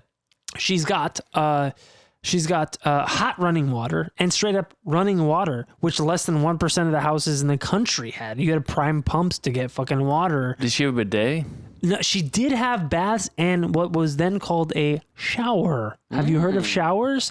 Nobody had showers. I mean, really? She had fucking showers. Nobody had had that shit. Well, she had hot running water. She had cold running water. She had electric fucking pilot, electric lit gas lamps. Right. Well, the shower back then was you take you fill a tub of water and you heat it for half an hour. You boil and then you pour it it and you pour it over yourself. It's scalding at the beginning, ice cold at the end. Yes, exactly. Right. Exactly. It's a shower at grandma's house. At the end, you come out still a war profiteer. There were 3 elevators. One of them was an Otis. She had a solarium. This is my Otis. She had a solarium. All sorts of fucking plants and shit. But here, when you would automated watering system. Jesus, really? To water those plants that were getting sunlight in the solarium. And so she was pretty progressive in that sense, dude. Incredible. That runoff would then be fed to water the plants in the window boxes around the house. Oh, that's brilliant. Whoa. So it was like this, now- waste not, want not situation. During all this, is the money's still just rolling in, huh? She's making 27 G's a day in interest. And she's actively running the company. I don't think she's actively running. No? She's a majority stakeholder. I don't Just think a she's not- major yeah, she's just And they're selling- they're selling on the yeah, board. she's got Rambo running it and shit. Yeah, Ned. Yeah. She built a 7-story brick tower, was like kind of like the centerpiece of the estate. Wait, I mean, was she religious? It's always 7 stories. Was she religious? There's some numerology involved we can touch on. It's not, I don't really give a shit. Okay. But It does Yeah. come up a bit. yeah, there's a lot of 13s, there's a lot of 11s, and there's a lot of 7s. She had 777 shares of the company when the husband died. I mean, to be fair though, I would have 69 shares. Yeah, or 420, 69, or whatever. I get it. I would have number 1 and number 2. Oh, I know. She built she had them build this 7-story brick tower. And every if she saw it, and just much like not liking the redwood and having it refinished and repainted, Knock it over. I want you to knock that down and rebuild it. She did that 16 times. 16? 16 times. It sounds like her thing was not so much that things being built, but of telling people to build right, and things. rebuild them. And that kind of falls, there's some stuff with like this Baconian / Rosicrucian spiritualist occultist. I'm not totally nailing the nomenclature right, but there is something about this constant work in progress ethos that she perhaps followed, being a student of Yale during this Baconian, Rosicrucian, Masonian. Masons were masons. They were builders. They were stonecutters. Those days, Masons. So this idea of a constant work in progress. Yeah. This thing, the body as a temple that is constantly in a state of self-renewal. There is something to, some people think that there may have been something. The thing is, she didn't leave any diary. She didn't leave any records. There's no interviews. There's like 2 pictures of her. She didn't leave a lot for us to draw off of. Yes, but there are clues. There are clues, right? The whole place is a clue, right? Yeah. And her history is a clue. So the idea that this was kind of her experiment, and it was always for 30 years, 36, 38 years, it was this never-ending, like a true tesseract. A tesseract is a 4-dimensional cube, right? It's a cube that is constantly shifting through 4 dimensions of time. So that may be reading too much into it, but It's fun though. 16 times she rebuilt that. And what do you think about the Well, I think she was about the also guy- she was also a philanthropist. I think about the guy running that company who's like, God damn, this is the best job I've ever had. She paid double or triple. The guys that She paid double or triple what people were making in the county. The guys that just did all that work though, and just being like, well, this is definitely the one. I mean, there's nothing wrong with this fucking thing. And she just, from a window, goes, No, yeah. I don't like it. She's hanging on to like an elevator shaft that doesn't work. And she's going, I don't think. She's fucking jumping off the tower with a fucking umbrella. She's standing on a pair of stairs with no bottom or top. And she's like, I don't know about The She's solarium is. She's crawling downstairs backwards like the Exorcist. I don't like it. Yeah. So she But also burn it down and start again. you got to rip it up and start again. Yeah. Just replenish. And Right. So she was, in general, a philanthropist. She donated, I mean, she built hospitals and shit, and she made normal hospitals. She made $1 million donations anonymously. Yeah. But then she would do shit like, after the 1906 earthquake, she donated like $30 under her name to the general city fund. But she anonymously paid for a hospital. She would do little fucking shitty donations under her name. There must have been something. $15, $100 donations, but spend like hundreds of thousands and millions of dollars anonymously. That is straight up undermining your own class. Yeah. Intentionally being like, do you know who we are? We are the people that ruin your lives. We are the fucking venture capitalists of death. And I made this money killing people. And when the shit hits the fan, we'll throw you $30. Yeah. That's who we are. Well, that's her public face. Think about that. I mean, she was very conscious. It seemed like she was very conscious of it. It makes me think about something. There must have been was something about the years before she was into this family what went on that made her think that $30? I don't think so. I think it was just she was just like, fuck the bullshit. What do you think? Well, she certainly saw what happened in war, right? Yeah, I mean, all those people coming back. Sure, that's fair. I mean, I guess I'll save it. We can talk about it at the end. Yeah, there's more to get to, but we can save the analysis for the end. But Can we do just a quick break and then we'll return? No, Absolutely it has to be not. a long break because we have to make the listeners wait. And when we come back, what are we doing? More of the house? There's more of the house, and then And then the clues therein? Yeah, because I'm very interested to see your take on of the course few you things are. I know about You're it. human, man. I'm only human, flesh and blood. I'm A good time for a break. That's meow meow meow. Bye.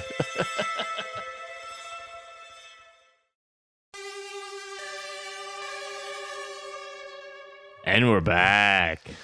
So, yeah, well, we're back. Yeah.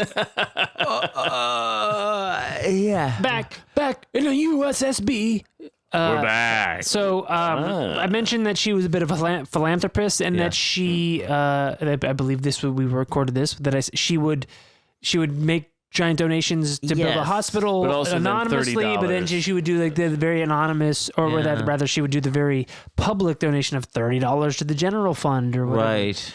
Wow, what a nice lady. Wow, but go and donate. But also, it is an interesting thing of why the quiet, but we can get to that. But perhaps one of the most, maybe there's an argument to be made that one of the greatest philanthropic deed she did was employing how many countless contractors for 36 years. Nonstop. Yes. This guy's good. He's going home. He's like, we just finished this thing. Now we got to take it we're down. gonna knock it down. We'll build it again. The It's legend, so nuts. We're doing an upside down staircase. you This wouldn't, shit it's is- like an MC Escher, babe. You wouldn't get it. You're not smart, but what was the thing? Weird it's like couches. so the legend is, do it 24 hours a day, 365 days a year for 38 years. There were breaks, okay? Sure, But yeah, it Christmas was a off. pretty much nonstop process. Mhm. It wasn't, all hours of the night, every day for 30 years, but it was a pretty much nonstop construction and demolition effort. It was the house to nowhere. Yeah. And I think It's the house. That's a Talking Head song. It's the house to nowhere. But I think there's a thing too where you're like fantastic. And she was paying them double or triple. Fantabulously wealthy forever, and you just go like, all right, well, here's something I can do where it looks like I'm doing something, rather than just Throwing it away. throwing it in a bank, Or not doing anything. letting it collect interest. Right. Well, just sitting. When you have people show up to do stuff, there's an accomplishment as opposed to sitting at home and nothing is happening. And just moving digits There's no around. TV back then. It's not like her TV was watching people build seven Check out these stores. guys. I'm sure like her This is fucking, like Tetris. her fucking stone grain silo that she had bulldozed fucking 16 times. She was just like, I don't got a new idea. Right. But better bulldoze the silo again. And it's like probably watching, these people that were, punching a clock and, living a life was the only And they're making a good ass living in that area. She's overpaying. She's basically like creating neighborhoods. She's a straight up job. families, Without building, really valuable infrastructure like roads or anything. But she's doing something, right? But it's the thing of, what, I got to get rid of this one. not only, but I've been the fucking vampire and now I got to show some neck. Right. I buy that. good. I buy that. But also, my criticism of that, if that is the case, is, well, you could build roads. You could build train. There are things that could then pay off for later generations. Right. Like straight up infrastructure. Yes. Right, but she doesn't. But also, the roads, that might not be who she was. She might have. I mean, the thing is, we don't know a lot about her. She might have just straight up been a weirdo and was like, I got to build this weird shit. This is my playground. This is my sandbox. And that's how I'm spending my money. And I also think that But that's also fine and cool. But I also think her brushing up against a lot of hoity-toities in her time probably would make her very distrustful of So she was very private. government and industry. She was. Well, also, I mean, I think the idea of building roads is not. Well, where we're going, we don't need roads. Right. It's true. But it's not a so much a personal thing, because that's basically, it's always been a governmental thing. And so you spending money on people, the taxes pay for the roads. If you build the road, eventually you don't own the road. And Right. so I mean, when you pay people to build the house, you still own the house. But Right. but so I think there's a different level of But also, if she had business acumen and she knew that, politicians can be corrupted and stuff like that, and you also know that rickety old road to the Civil War hospital killed a lot of people, then probably... Sure, but the level of ownership is not the same as the house. The road eventually becomes part of the government, and it is not yours. And so maybe there's no conception of ownership. There's something to that, because at a certain point, they had dealt with bureaucracy before, with the Union Army not buying their stuff. Yeah. The Transcontinental Railroad was being built, Ties that bond. and the Chinese. At a certain point, her expansive property was deemed eminent domain. It just so happens. It just so happens that you got this fucking 200-acre property. We got to cut right through the middle of and that. they paid her some good money for that? Shit. Fuck, I don't remember what happened. Eventually, it did get... The railroad did have to go through it. Mm-hmm. It was so expansive, and the railroad did cut through that property at a certain point. The property, but not that actual No, they didn't house. cut the fucking house in half. No, They didn't have it's not the stairways They didn't were have halfway Shang-Chi laying fucking railroad ties through the master ballroom. John. We lost the masturbatorium. It's a fucking nightmare. It's now the master Now it's ballroom. a fucking opium den. Guess I'll go flick my bean in a tent. Like a fucking savage. Like a gardener. So, Like a gardener. miles of twisting corridors and hallways. A lot of Miles. yeah, it's huge. It's huge. It was the biggest private residence in the country at a certain point. A lot of dead ends, rooms within rooms, a staircase that goes to nowhere. I love a room. A staircase that just ends at a ceiling. A door that opens to a solid wall. That's my favorite. Chimneys that have a ceiling. That's not my favorite. Skylights covered by a roof. Skylights that have a skylight. Skylights covered by roofs. Skylights that have a skylight that have a railing around them. There's a skylight in the floor. Tiny doors leading into huge rooms. Huge doors leading into tiny rooms. That's fucking some Alice in Wonderland Is this shit. art? Did she create? Yeah, is it art? Is it a joke? Part of it is art. Is it funny just to tell a contractor? Okay, now, here's what I want. Here's the deal. Hold on. There's a stairway, a second-story stairway that opens to just nothing. You fall outside. Yeah. There's a door that opens to a road to nowhere. Yeah. So is it art? Yes. Is it one that I'm just spending money? Yes. Is it I'm trying shit out? Yes. But part of this is telling the foreman. When the earthquake happened. When that earthquake happened, the San Francisco earthquake, all this shit just kind of fell in on itself and collapsed. And she was like, you know what? I'm kind of done with this project. Just make it safe. Just fix it so it's safe. So certain things fell into each other and collapsed. And they just... And they were just like, all right, well, we'll just fucking make it so it doesn't fall apart. We'll make the collapse safe. Yeah. So but there's some of it is just patchwork to make it so the whole building doesn't fall apart. Right. And she's like, I'm going to fucking die soon. Somebody And she was apparently trapped in one of the rooms for a day after the earthquake. no shit. No. Yeah, that's also hearsay, but Her servants just get was there. the place built weird and fucked up? Yes, but part of the mystique is just a result of that the tremendous earthquake and her saying like, I'm done with this project, fix it so it doesn't fall apart. Right. So some of the like the rooms that are this high, like 2 feet tall, John Malkovich. it has to do with just like, all right, make it so it doesn't fall apart. Right. So there's a little bit of that to it. Do you think there's also just a thing of like challenge people to do things that haven't been done and enjoyment of that? I don't know about that. I'm not saying no. I would think I don't know. telling the foreman like, see that big room? Little door.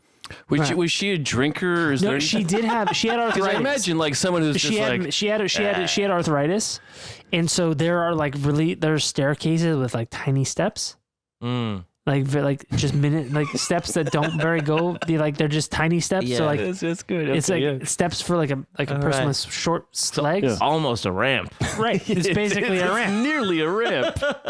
And so like people are like, oh man, isn't that crazy? Well, she had arthritis. Yeah. So there's like mad weird shit like that. That's really just a function of her debilitating disease. I love the idea of someone with just like ungodly amounts of money being like, now what if you did it like this? You know, so I mean, I think that's also like the pharaohs though too. You know what I mean? It's like that's boy. I think there's a lot of weird shit in there. That weird shit is a result of their cosmology and their religion and their priest class informing their architecture. Right? There's a lot of shit involved with that, and I don't think it's let's try this out. I think some of it is ego and legacy and mystery. Without a doubt, but it's not. Let's try it out. The scale is too large because they're working with stone. You know, when you're the working scale with is wood, too large to try it out, and the consequences of a mistake are so unconceivably vast that it's not try it out. So if there is a quarter of an inch off on any of these foundation stones, the whole thing comes falling down. Never mind, not last for 5,000 years. Yeah, there's no pyramid to nowhere. But the original designs, I think, could take in a lot of neuroses, and hang-ups, booby traps, like that type of shit. Well, I think that shit had neuroses, but the structural integrity did not involve neurosis. There wasn't any room in pyramids for experimentation, and that's in the sense of of a staircase to nowhere, or tiny steps, or I don't. The consequences for calculation error are vast. Yes, but we still have like undiscovered parts of the pyramids. Like they're not truly undiscovered. They are found in like like there's fucking X-ray, there's an empty room infrared, here. Infrared, yeah. Some of it may be to deal with air pressure, and things like that. But they are incredibly well built. Yes. But also, like with the with that sort of thing, our friends over at LA Meekly, Greg Gonzalez, he posted an article where somebody tagged him in a thing where they found like a new crawl space in the Winchester mansion. Oh, really? And Greg's comment just killed me forever and still does, where he just goes, "I'm all about mysterious expansions, bro." I'll get to the final discovery of the Winchester Mansion later. So I too am all about mysterious expansions. Shout out to LA Meekly and shout out to Greg Gonzalez and Daniel Zaffron. Wonderful program. I love their show. LA institution, I'd say. Yes, it is. More of a global phenomenon, but local. I would say we're a global presence epidemic. Yeah. Pandemic. I don't know. There are, the numbers, the prime numbers of 7, 11, and 13 are omnipresent in the place. It's drains with 13 holes in them, 13 step staircases, stuff like that. Windows per room, posts in the railing, panels in the floors. Any significance to those three numbers? They're prime numbers. 13, 11, 7. Yes, they are prime. But I mean, anything like from her past or anything? No. They're just, 7, 11, and 13, pretty omnipresent in history. Right. They may be added on later by, we'll get to it. She was also Sarah was also criticized, or at least remarked upon, for having what was called an ark. She had a houseboat that she built, and they said that the legend at the time, she was building a giant ark for the return of a biblical flood type of situation. Really, she built it for her niece Daisy, who was trying to become a bit of a socialite with her husband, and at the time, the fashion was to have a houseboat. Yeah. So she built an exceptional houseboat for her niece Daisy and her husband, and she also had her own room on it. It was like 2,500, 3,000 square foot boat, giant houseboat. She had her own room where she had a carving of William above her bed. Wow. A carving? Yeah, carving. No, of anytime William you're above her bed. masturbating, you can look at them. And it was a lot of boats at the time were called arks, so it wasn't like okay. Noah's Ark. That's just what it was called. Oh, so in the age of global warming, it's pretty good. She read the writing on the wall. Yeah, and any rich person is Illuminati. So. And you got to have an ark. I mean, you got to have a houseboat. I mean, in this economy, come on. Boat, yeah. She, again, the railroad eminent domain thing. Also, her house was the houseboat because it was swaying. It was floating on the fucking earth. Yeah. So part of I mentioned she was leaving the East Coast because she wanted to leave this old money community of Yankee rumor and society and all that stuff. So she came here to get away, to be more private. So, but the problem is when you go somewhere and you be private, then people start making up shit.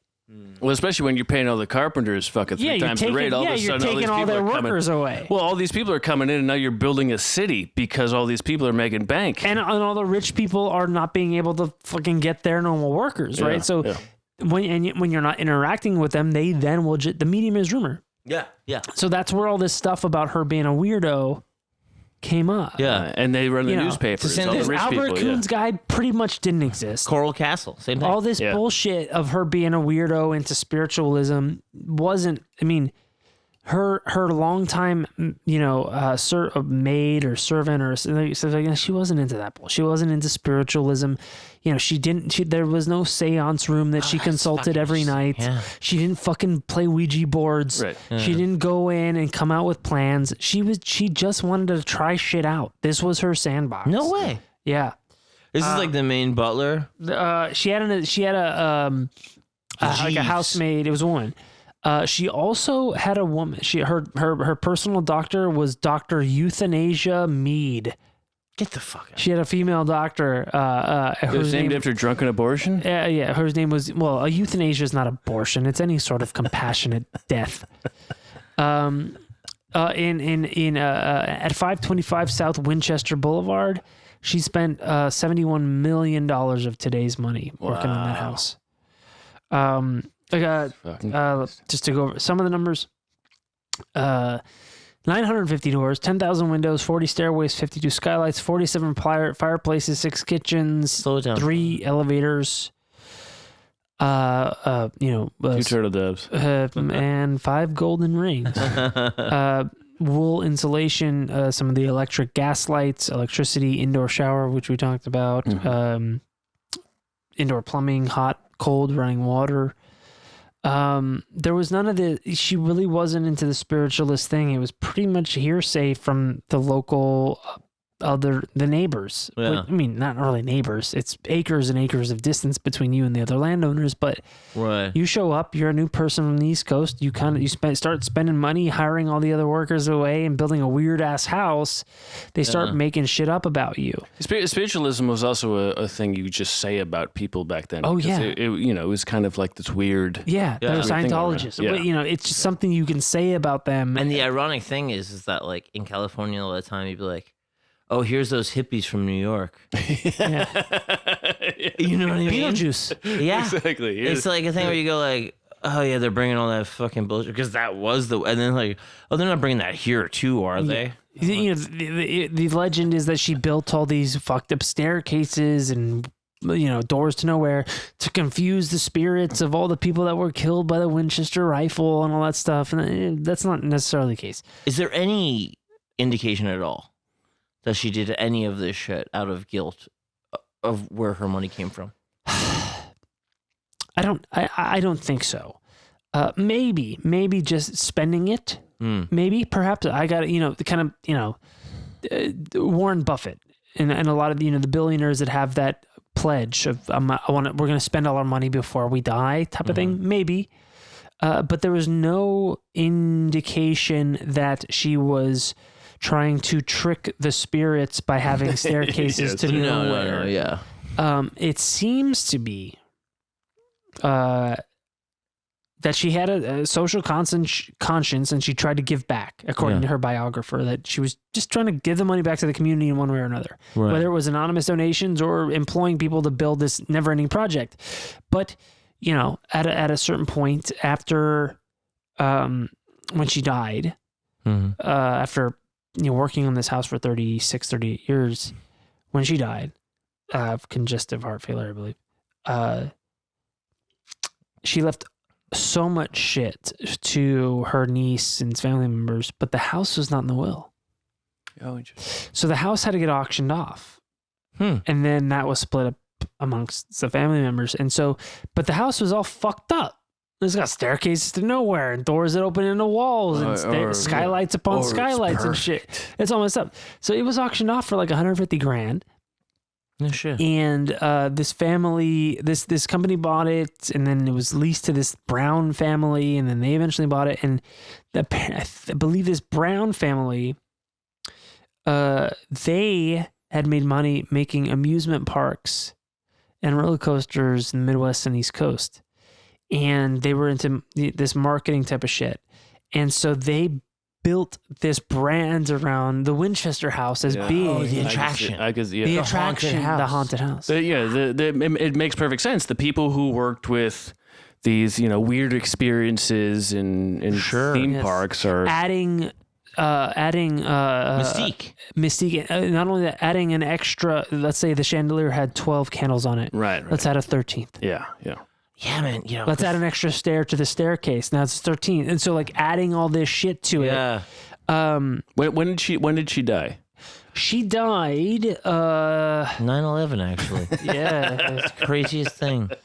Fuck. I've noticed a lot more chandeliers around here. Yeah. 13. She took a box cutter straight to the gullet. Wow, crazy. Oh my crazy. god. I know. Yeah. The plane's a She was. She died on September 4th, actually. And that was Close enough. it's good enough for me.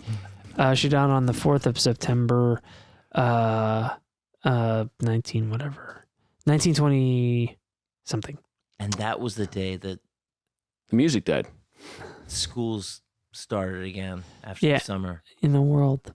Nailed it. You just nailed it. Isn't that spooky? But most of the time in her last like 20 years of life, she was living at her other house. She wasn't fucking living there. Right. Like, she slept in a different bedroom every night to confuse the ghost. No, she wasn't living there for the last 20 years. Daisy barely fucking lived there. So a Carney family, basically. Yeah. Yeah. Now, and the other two houses were where again? She had a house in Atherton and like Palo Alto, and she had a bunch of houses in that kind of Bay Area. Right. And never mind. The houseboat.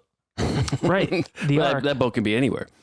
And the house kind of fell into disrepair a little bit. There was legends of hidden treasure and shit. Yes. The only real treasure was probably a wine cellar there that had some pretty dope fucking vintages. Paranormal investigators and all that. But when the Brown family, when they took it over and kind of made it into an attraction, they started putting, newspaper stories out. They fucking hired Harry Houdini to come out. That is genius. Because Houdini was like a debunker of spiritualism and medium bullshit. And he came out and he was like, that was fucking what pissed off the guy that killed him. Yeah. Well, he was like a James Randi type guy. Yes. Hated how much he was like, this is bullshit. I escape from shit. I'm real magic. Yeah, yeah. This spiritualism medium shit is bullshit. He's showing you that his magic isn't real. Yeah. He's saying it's a trick. Yeah. He's like, I was here. It's a joke. Yeah. He's really doing it. And, when I heard about the whole thing, and I thought it was really, just a woman going crazy out of grief of You know, there's no indication that she was crazy. but still, I was just like, well, first of all, before I get to my ignorant thesis, I love an ignorant thesis. let me ask you this: did anybody ever get hurt? No, I don't think so. Maybe No, maybe some like contractors. I'm sure somebody drove a nail through their hand. Right, but nobody falling to their death I off don't the think staircase. none of that shit. There was a cat that was caught in the 7 stairs. My thing was, it's like, if she's building this goddamn fucking, Rubik's Cube around, I was like, how is anybody getting in with the groceries? I was like, there's no way. Well, she's not there. If you're you don't need to bring groceries in because she's not in that But how are place. you even getting, because She didn't live there a lot. but the rumor was that, the blueprints would be torn up so that the next builder didn't know what had happened and all that type of shit. And I was just like, if this whole thing is It's all a shot in the dark maze, Right. nobody is going to survive. Right. Yeah. Including her. Yeah. I was like, it has to be bullshit. Yeah. Yeah. Who can live in this house? Yeah. No, but the thing is, she really didn't. But a lot of the weirdness that we see today is a result of the earthquake and then just the scatter shot, just hodgepodge of keeping it upright. Like, fix it so it doesn't fall apart type of stuff. Right. Makes sense. She didn't be like, build a fucking door to the ceiling. Right. It was fix it so it doesn't fall apart. I'm done with this fucking place. Because it was for the first, decades or two of it was a work in progress. And I just wanted, and it had, she was a consumer of worldly art and architecture. There was Egyptian and Persian influences in the art and stuff, and the architecture and stuff. So she was eccentric in that way and spending money to build something that nobody will ever live in. Right. But she wasn't like, build a staircase with exactly 13 steps that goes to the door that falls into the garden. So then besides the numbers, there's also the thing of where the Shakespeare stuff pops up. Yes. So very good, John. There are, and this comes into that Baconian stuff. There are in some of the stained glass, there are a couple of quotes. That one is from, I believe, Richard II, and it is, the quote is, "These same thoughts people this little world." And the other is Troilus and Cressida, another Shakespearean whatever. "Wide unclasp the tables of their thoughts." And I don't think anybody fucking knows what that means. These same thoughts people this little world is a part of Richard II, where after King Richard II has been usurped, he's lost his wealth, he's lost his power, he's in solitary confinement, and he is determined to kind of figure out the world's ills based on pure contemplation. But he realizes that he can't because the world is populated and his cell is not. And I think he's troubled by the thoughts that he has in his head in this cell. And then I guess he realizes that these same thoughts people this little the world that he lives in. I'm not smart enough or read enough in Shakespeare to analyze Right, it. but a cell is... In the world, what is the world but a cell? but also her in this house. Right, Which is, after losing everything. Yeah. Well, but she also didn't. She lost what meant the most to her. Right. Her child and her love. Yes. But still, but with all this, material wealth. Sure. I mean, listen, it's great to have Daisy over there, right? It's nice. I love my niece. But it's your not, child and your husband is kind of a cell of its own. Yeah. You know? And the other one, wide unclasp the tables of their thoughts. I have no idea what it means. I mean, fuck. But it goes back to this: was Francis Bacon Shakespeare? And there's other stuff in terms of Masonic symbols and Rosicrucian symbols. I think the front gate is facing east, and it's got sun symbology on the gates and stuff. So there is this kind of I don't want to say sacred geometry to it, but there is this kind of holy symbolic architecture and orientation to the property. But also, the front gate's facing east. That means it's when you leave in the morning, it's a pretty good time because the sun's coming up. If you leave, and when you come back in the afternoon, the sun's going down. That's a pretty good time. Mm-hmm. So you could just see it both ways. Yeah, it could just be like, hey, that's nice. This is a pretty good spot to fucking put There's your gate. stuff that involved, there are parallels to be made with the Temple of Solomon or Roslin Chapel or the Cathedral of Chartres. I don't know how to say it. Chartres. Nice. This was the Winchester Mansion served as Walt Disney's inspiration for the Haunted Mansion. No way. Yeah. It's So that's the thing. Does she know after it's all over how creepy the thing will look? Is it not intentional somewhat? I mean, maybe. I think it's at least her giggling her ass off with the foreman and going like, "What if we did this? Wouldn't that be fucked up?" I think, yeah. I mean, if you got that kind of, what if it's a dollhouse in a room that's in a bigger room? There's water at the bottom of the ocean. Yeah, and you sleep in the dollhouse. This is not my beautiful house. It's the same thing as the quotes on the stained glass. Maybe she just had a day where she was like, "Oh yeah, okay." That'd be weird, right? Yeah. You know what would trip him out? Fucking put some Shakespeare on there. I don't fucking even know what it means. Maybe she was in town and she heard people talking shit and she was like, "Oh yeah, they're talking shit about me. Okay, she's got some. I got some shit they can talk about here." The gardens there are incredible. They're still kept up, and they are. I forget exactly what they're in reference to, but they're still upkept and they're still really nicely appointed gardens, like almost kind of like a hedge maze type of thing. There are people that say that the house is a labyrinth in and of itself, which is representative of the trials a Masonic initiate or another fraternal initiate must go through to get to the correct. So do you think she was really into that shit? There's no evidence. It's just circumstantial. Well, it's a secret society, and it's the choice of a new generation. Yeah. There's not get the minutes of those meetings. A lot of the weirder shit about the place is just played up because of the fact that it was bought or leased by an amusement park. Do you think she chose through the house or otherwise to show any kind of legacy at all? Or do you think... I don't think she was concerned with legacy because she donated all this money anonymously. Mm-hmm. And if anything, she purposely kind of downplayed the legacy by doing small dollar donations. Even to besmirched it, right? Yes. Yeah, I don't think that was on her. I mean, it seemed like she was a really brilliant woman, and oftentimes brilliant people are eccentric, and they do weird shit like this. Sure. They buy more windows than there's space for in the house. They build a fucking seven-story thing 16 times. Yeah.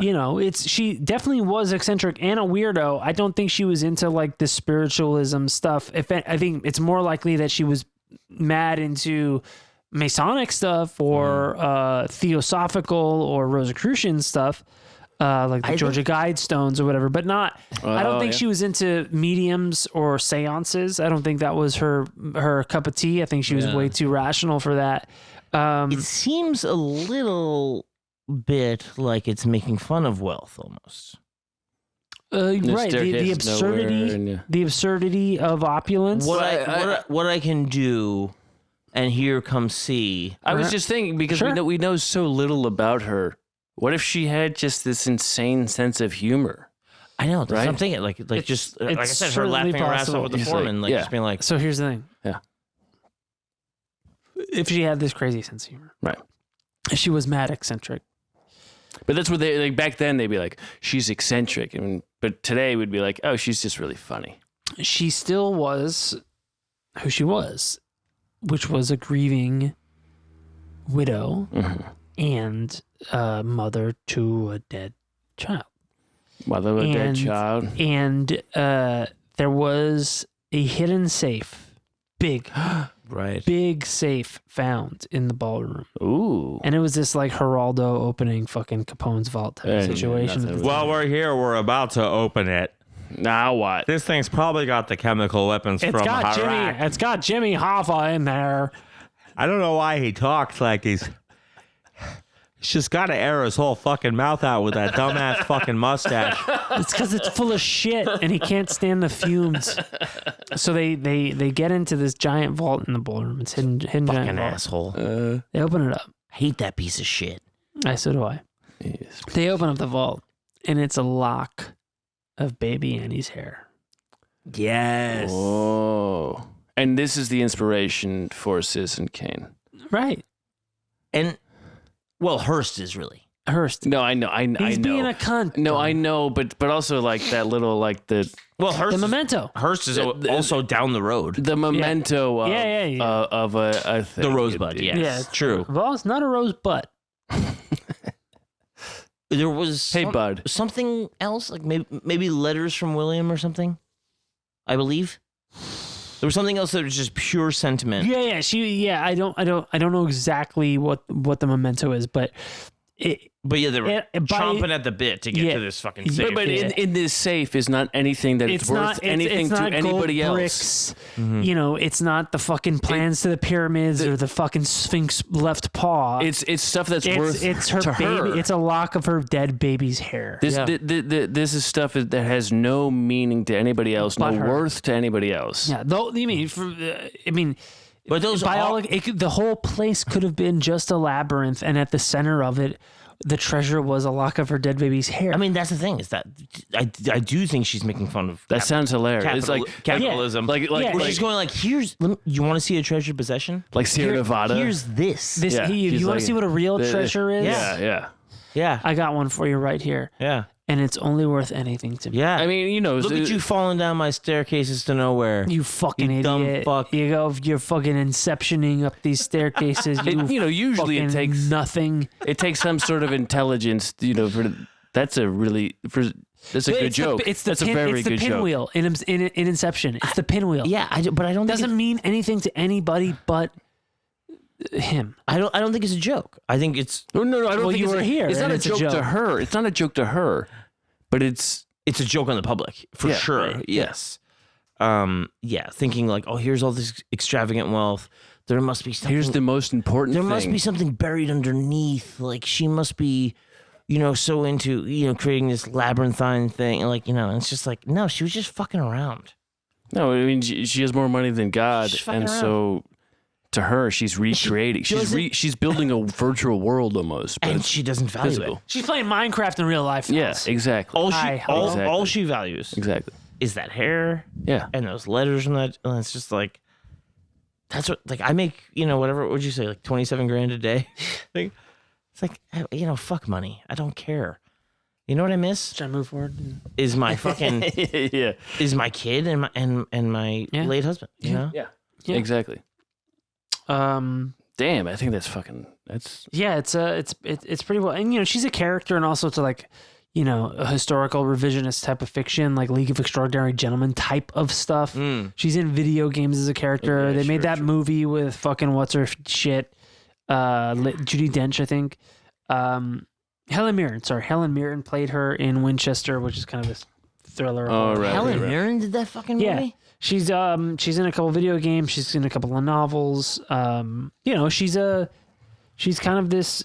It became a legend. Larger it than life. became a legend. It became a legend. But also, Right. It's like saying David Bowie or not David Bowie.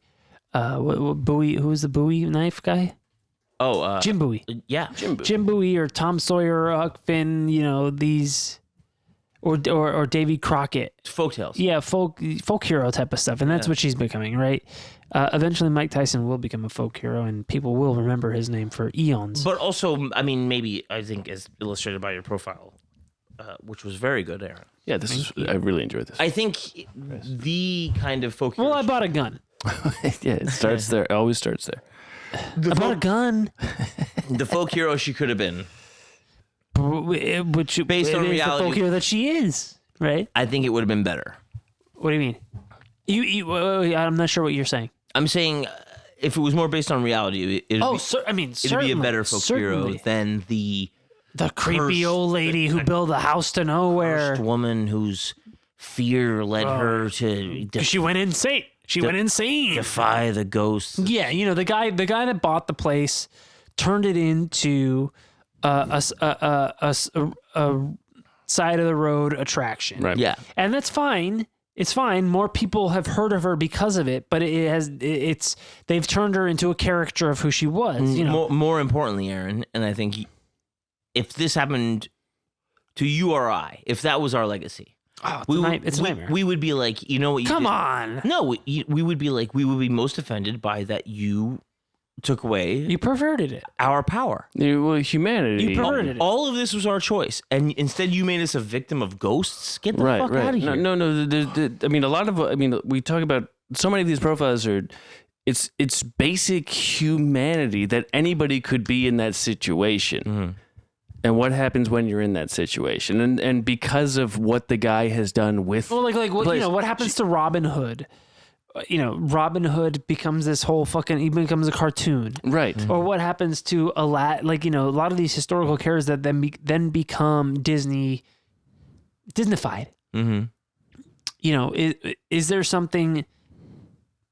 God, Isn't it more? What's the right way to say this? More people know about some of these historical figures, even in a surface cartoonified version, than they would have otherwise. And that's good. And that's good, but it is a perverted, watered down version of the truth. Well, I mean, for me, that it annoys me because it makes it seem like it is above and beyond what would happen to an actual person. It makes it seem like they're superheroes, when in reality, what I really am fascinated by is the fact that she was just a regular, real person, brilliant person, but got caught up in this thing, and then eventually her life. You know, it was one of those things we were talking about earlier. You know, you're 25 and you do this stuff, and you think your whole life is this thing, and then all of a sudden you're 50 and you realize that you just spent the last 25 years doing something else. Yeah. And now you find this perspective of that, you know, a life is not this 10 years. A life is 50, 60, 70 years sometimes. Yeah. And that completely changes your whole idea of how everything is. Right. And so here's this woman who, you know, she had an idea of what life was for 20 years, and then she gets into this rich family, and all of a sudden we're telling her what her life is. Right. Even though she's going, no. There's no ghosts. There's no maniacs. The worst crime is, afterwards, is that we're telling her what. We're going to tell you what you are. Yeah, you were. And then after you die, and we're going to tell everybody what you weren't. Yes, it's mad fucking sexist to be like, oh, she was afraid in her own home. Yeah, no, she's building stairs to nowhere. She traveled the world for 3 years on her own after everybody she loved died. Yeah. She wasn't afraid of shit. No. Yeah. And she wasn't losing her mind. Right. She, I feel like she had a lot of money and was bored and creative. Yeah, exactly. Yeah, and just, I mean, fucking trying it out. And also, like, don't forget, you know.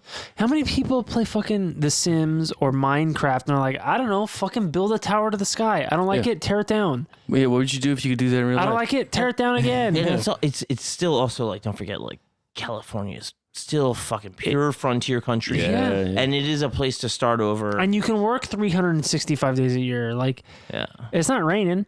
Keep building. Yeah. And it's you know, the legend is always is usually less interesting than the real thing. I mean, not here. Not here. No, what I'm saying is, no, but I know what you mean. I know exactly what you mean. The legend of Lady Winchester does not do service to who she was. Exactly, is what I'm saying. It doesn't. And we need so to the stop. legend is never as interesting as the real thing. We need to stop giving the legend the power, taking away from real life is way more interesting. Right, but it takes up more space on a newspaper. Exactly. And so sometimes you got to print the legend. The simple rumor travels faster. And that's like the Goebbels philosophy. Yes. He's like, just make it simple and have it be. She was like this. She got money from guns. She made a labyrinth and to confuse ghosts. Yeah. That sold me. And here's the thing. For the people that have the intellectual curiosity, us,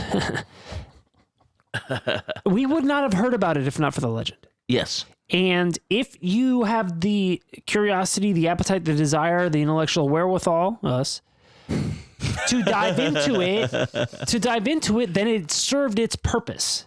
And not only that, The legend served its purpose of baiting you into digging into the truth. Yes. Because it's hard to get an hour's worth of dialogue into 5 seconds a soundbite. You Yes, can't, sure. you can't. But you know what works? Hey, this crazy old lady built a house to nowhere. Fucking check it out. She was haunted by ghosts of all the people that her guns killed. Check it out. Well, you know what? That got me into it. Yeah. And now I learned the 80% of underneath the tip of the iceberg. It's kind of a gift of the Magi type deal, where it is good because we get to remember these people, but it also it makes us sometimes forget that this isn't beyond us. These aren't superheroes. These are regular people. Yeah. And by putting them in a different light, it is good because we do remember these things. But at the same time, we forget that we're not above this or below it. It's this human stuff. Yeah. And her kid died. Her husband died. But like her science background and stuff like that, and then like it, it's just like a thing where you go like, is she just trying shit out like on that level? Yeah, exactly right. But mainly, my main thing is like, is it art? Right. I mean, that's what I'm Why not? fascinated with. Why yeah. not? And does she have like any kind of like art collection or like any like? Is there anything like? No, it's stairs, John. No, They're- I mean collected from Europe. And So I mean, It's glass. it depends on It's- what yeah, you it's like- consider. I mean, she had all these custom stained glass windows that never got hung as windows. They were just like they're just hanging in the place. Dangling, Yeah, they're yeah. just dangling. And some are from like the Pacific Art Glass Company. Some are from Louis Tiffany himself, etc. But that's art. yeah, Absolutely, yeah. Architecture is art. of course, yeah. We'll post some pictures online. I mean, the place is exquisite. It's ornate. It is incredibly appointed. The woodworking alone is art. It is a wooden cathedral. It's incredible. Is a cathedral art? Hell yeah. Yeah. Those things take 1,000 years to build. Yeah. I mean, 1,000 years the to LACMA. build Notre Dame.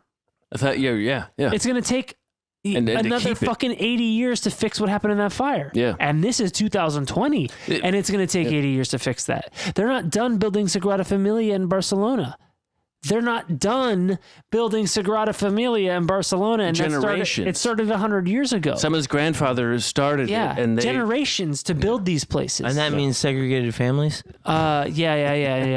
That's exactly what it means. And then that Divorce. you got to separate them at the border. This is the Church of Divorce. And you got to run for the border, Taco Bell. it's like the I think it's head LACMA. for the border. The LACMA in LA. Is it run? Maybe it is. Dude, I don't fucking taste the fucking rainbow. The LA County Museum of Art Lacma. in LA has a rock you can walk underneath. You can. But it'd be really cool if it just had a staircase that To a went up door. and nothing was there. It's the same type of idea. It's got a bunch of lamps Yeah. because science has failed. Heat is life and time kills. That's true. Chris Burden. Yeah. Rumor. R.I.P. The medium is Rumor Willis. It's I wonder if any of that rumor was catching on while she was alive and she got wind of it. yes, because the especially the ladies in the area that she was not socializing with, Yeah. they just because she didn't fill them in, or what, they just made shit up. Yeah. And what was popular at the time? Rumor? Growing weed. No. Spiritualism. Yes. So And- so they They ran with Yeah, it. They okay, spread yeah. that rumor. There's this rich fucking lady. She's building weird shit. she's probably one She's of got them. she got a dead kid, dead husband. She's traveled. I mean, She's got a the Quaker. neighbors were sus of her, and they spread this rumor that she was doing this type of shit. Isn't that so crazy though? That the East Coast was the West Coast then. They were the ones with the dangerous spirituality. Yeah, that was we've- going to ruin your children. We've talked about And it. the poor, simple California Western New York. family folk are like, "Oh, I hope it doesn't come here." Yeah. I mean, California was always the ending place. I mean, it's a natural progression of Yeah. all of the weirdos, and Right. this is it. And California is ripe for cults and weirdos. I mean, I think generally it was just less sus, but with money comes a lot more suspicion. Well, anything that comes from the old world, whether it's if you're on the East Coast, the old world is Europe. Mm-hmm. If you're on the West Coast, the old world is the East Coast. It's true. And anything that is coming from this older place here, why are you coming here? What are you running away from? Right. Mm-hmm. What are you bringing with you? Is sus, right? Yeah, but also isn't everybody running from something?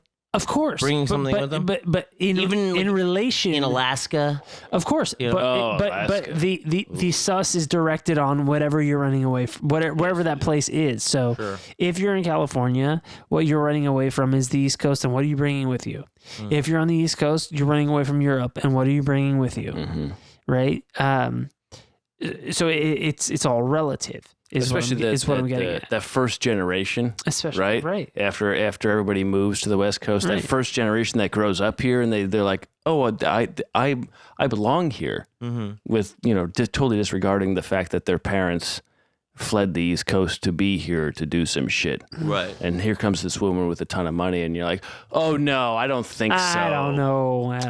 I think there's also a thing too that changes the perspective. When you go east to west, and it's that when you are east, you are more entitled because there's been more generations of white people that have conquered it, and when you come west, you realize like, oh, I'm the first one here. This is. I'm lucky to be here. Right. There's more of an attitude of gratitude. Well, usually though, you don't start out on the West Coast. You start on the East Coast, and then I think when you keep looking for opportunities. I think when you come out here, you kind of realize like, oh, this is totally not my land. Oh shit. More than the East Coast, where like it's been kind of like beaten into them, like, yeah, this is fucking pilgrims and all that bullshit, Yeah, manifest destiny shit. But part of that manifest destiny is, let's keep going. Nobody's here. This is mine now. Yeah. So there is that entitlement in a different way. But I think I'm coming out here and I'm far and away. I'm the first one to put my fucking flag here. But you kind of know. Mine. But you kind of know it's bullshit. Well, because it is. Well, but you kind of keep knowing it when there's less history behind it. If there's not Yale from the 1600s, you know what I'm saying? Like it's. Here's how you know it's bullshit. You know it's bullshit when you go, I know it's bullshit, so let's just build a staircase to nowhere. All these other people think they have a no. I'm fooling you, and you don't like it. That's exactly it. You people are stupid. The staircase goes nowhere. You're a bloody idiot. Try it at home. Aaron, that was an absolutely lovely profile. That was fantastic. Like that kind of shit. That was I don't know if we ever done a profile kind of like that. That was really cool. Oh, one that starts with gun safety machine? and goes into. No, it's just because I bought a killing machine. Yeah. No, it was person based, but it wasn't person based. No, yeah, it was a little bit. It was a very that was really cool. Scatter shot, as if it was shot from a shotgun itself. That was really cool. I really enjoyed that. Doing Garth. A little bit of buckshot type of profile. I'll tell you something, Buck. I had a real good time with that. Did you like that type of thing? That was really fun. It was really John handled the shotgun yesterday like a natural. It was John. He did. Fucking pulled back the bolt, snapped that fucking. Is he a righty or a left? I was telling him though. I was like, the length of the. I was like, this is a Fender guitar. Yeah, but what's the thickness? It's a Fender guitar. Oh, I see. The length of it. It's got that same thing. It's and the balance and everything, and it's exquisitely balanced. When you look down the barrel, what are you doing looking down the barrel? Oh, I mean, okay, I'm sorry. Oh no, I'm not looking into the barrel. I'm looking down the barrel. Okay, yeah. But I was just like, it's like everything they show you in cartoons. Yeah. Where like the barrel starts here and you're like a mile behind. It just seems so fucking long because it's ridiculous. You know, and it's thick. But what I was gonna say was, I just had no idea about the actual character of the woman. All I had known is the legend. And it was incredibly illuminating, and I really loved it. Yeah, no, it's true. No idea myself either. It's very cool. All you hear is, this crazy lady, she inherited a bunch of money from her fucking rich husband and built this fucking crazy house. Yeah, and the thing is that like if you do like even like a cursory exploration of it, a lot of the articles will still want to lead you to that conclusion. It's salacious. It's the headline. It's clickbait, Yeah. right? Yeah. The above the And fold. they are still like that. Yeah. And some of the and even some of the more respectable articles or websites will still they'll dive a little more into the perhaps occult leanings of her interests, but there's still not a huge amount of evidences to suggest that she was into that very much. But some articles, sites, biographies are better than others. One is, I think the best one is, I think it's called Prisoner of the Labyrinth, and that's the one that really paints her as a full human being. Really? The rest of them are like $2 ebooks.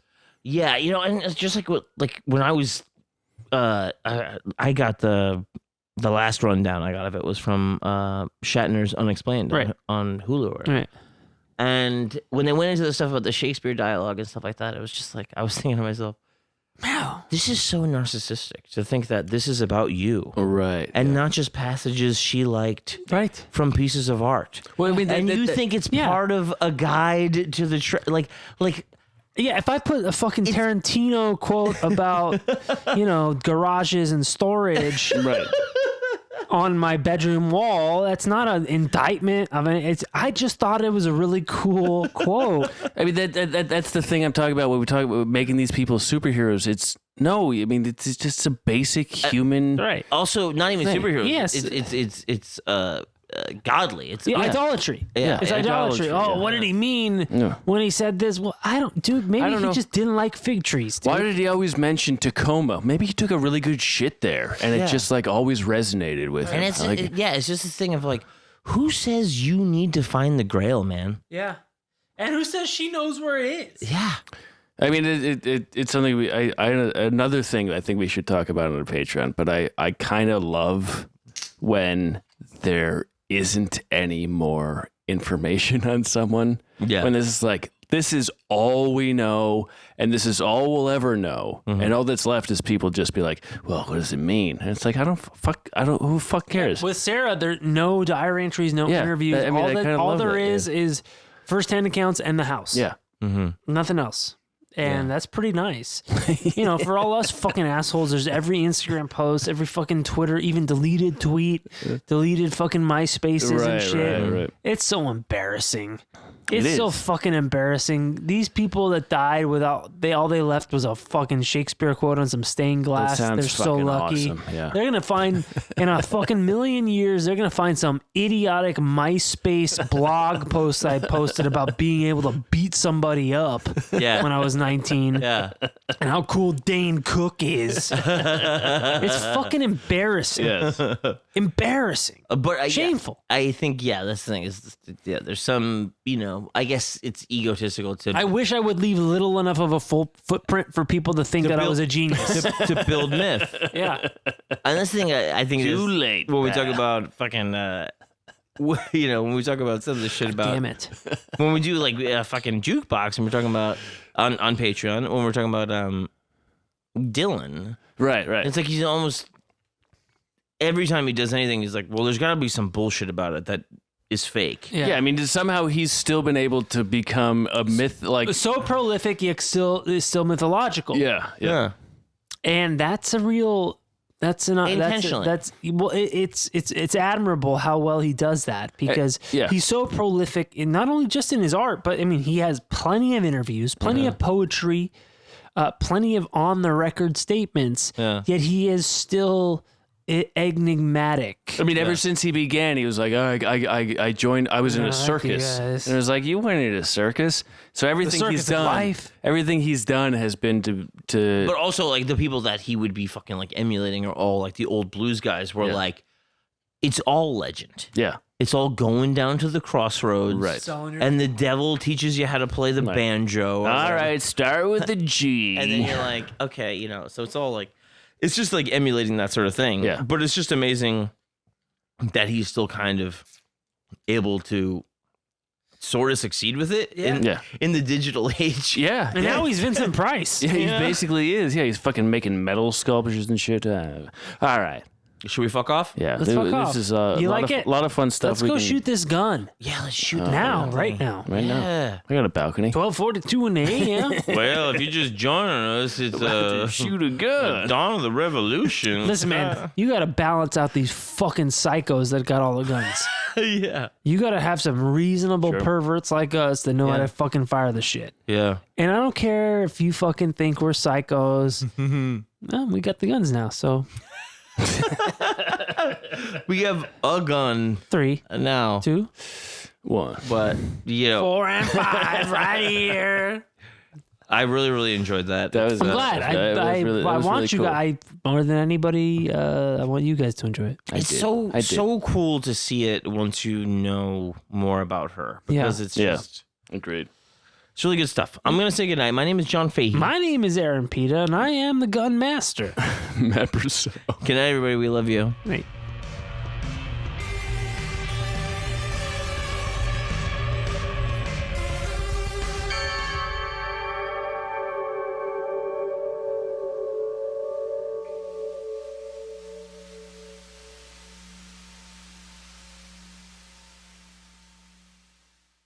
Scarpine's Avenue.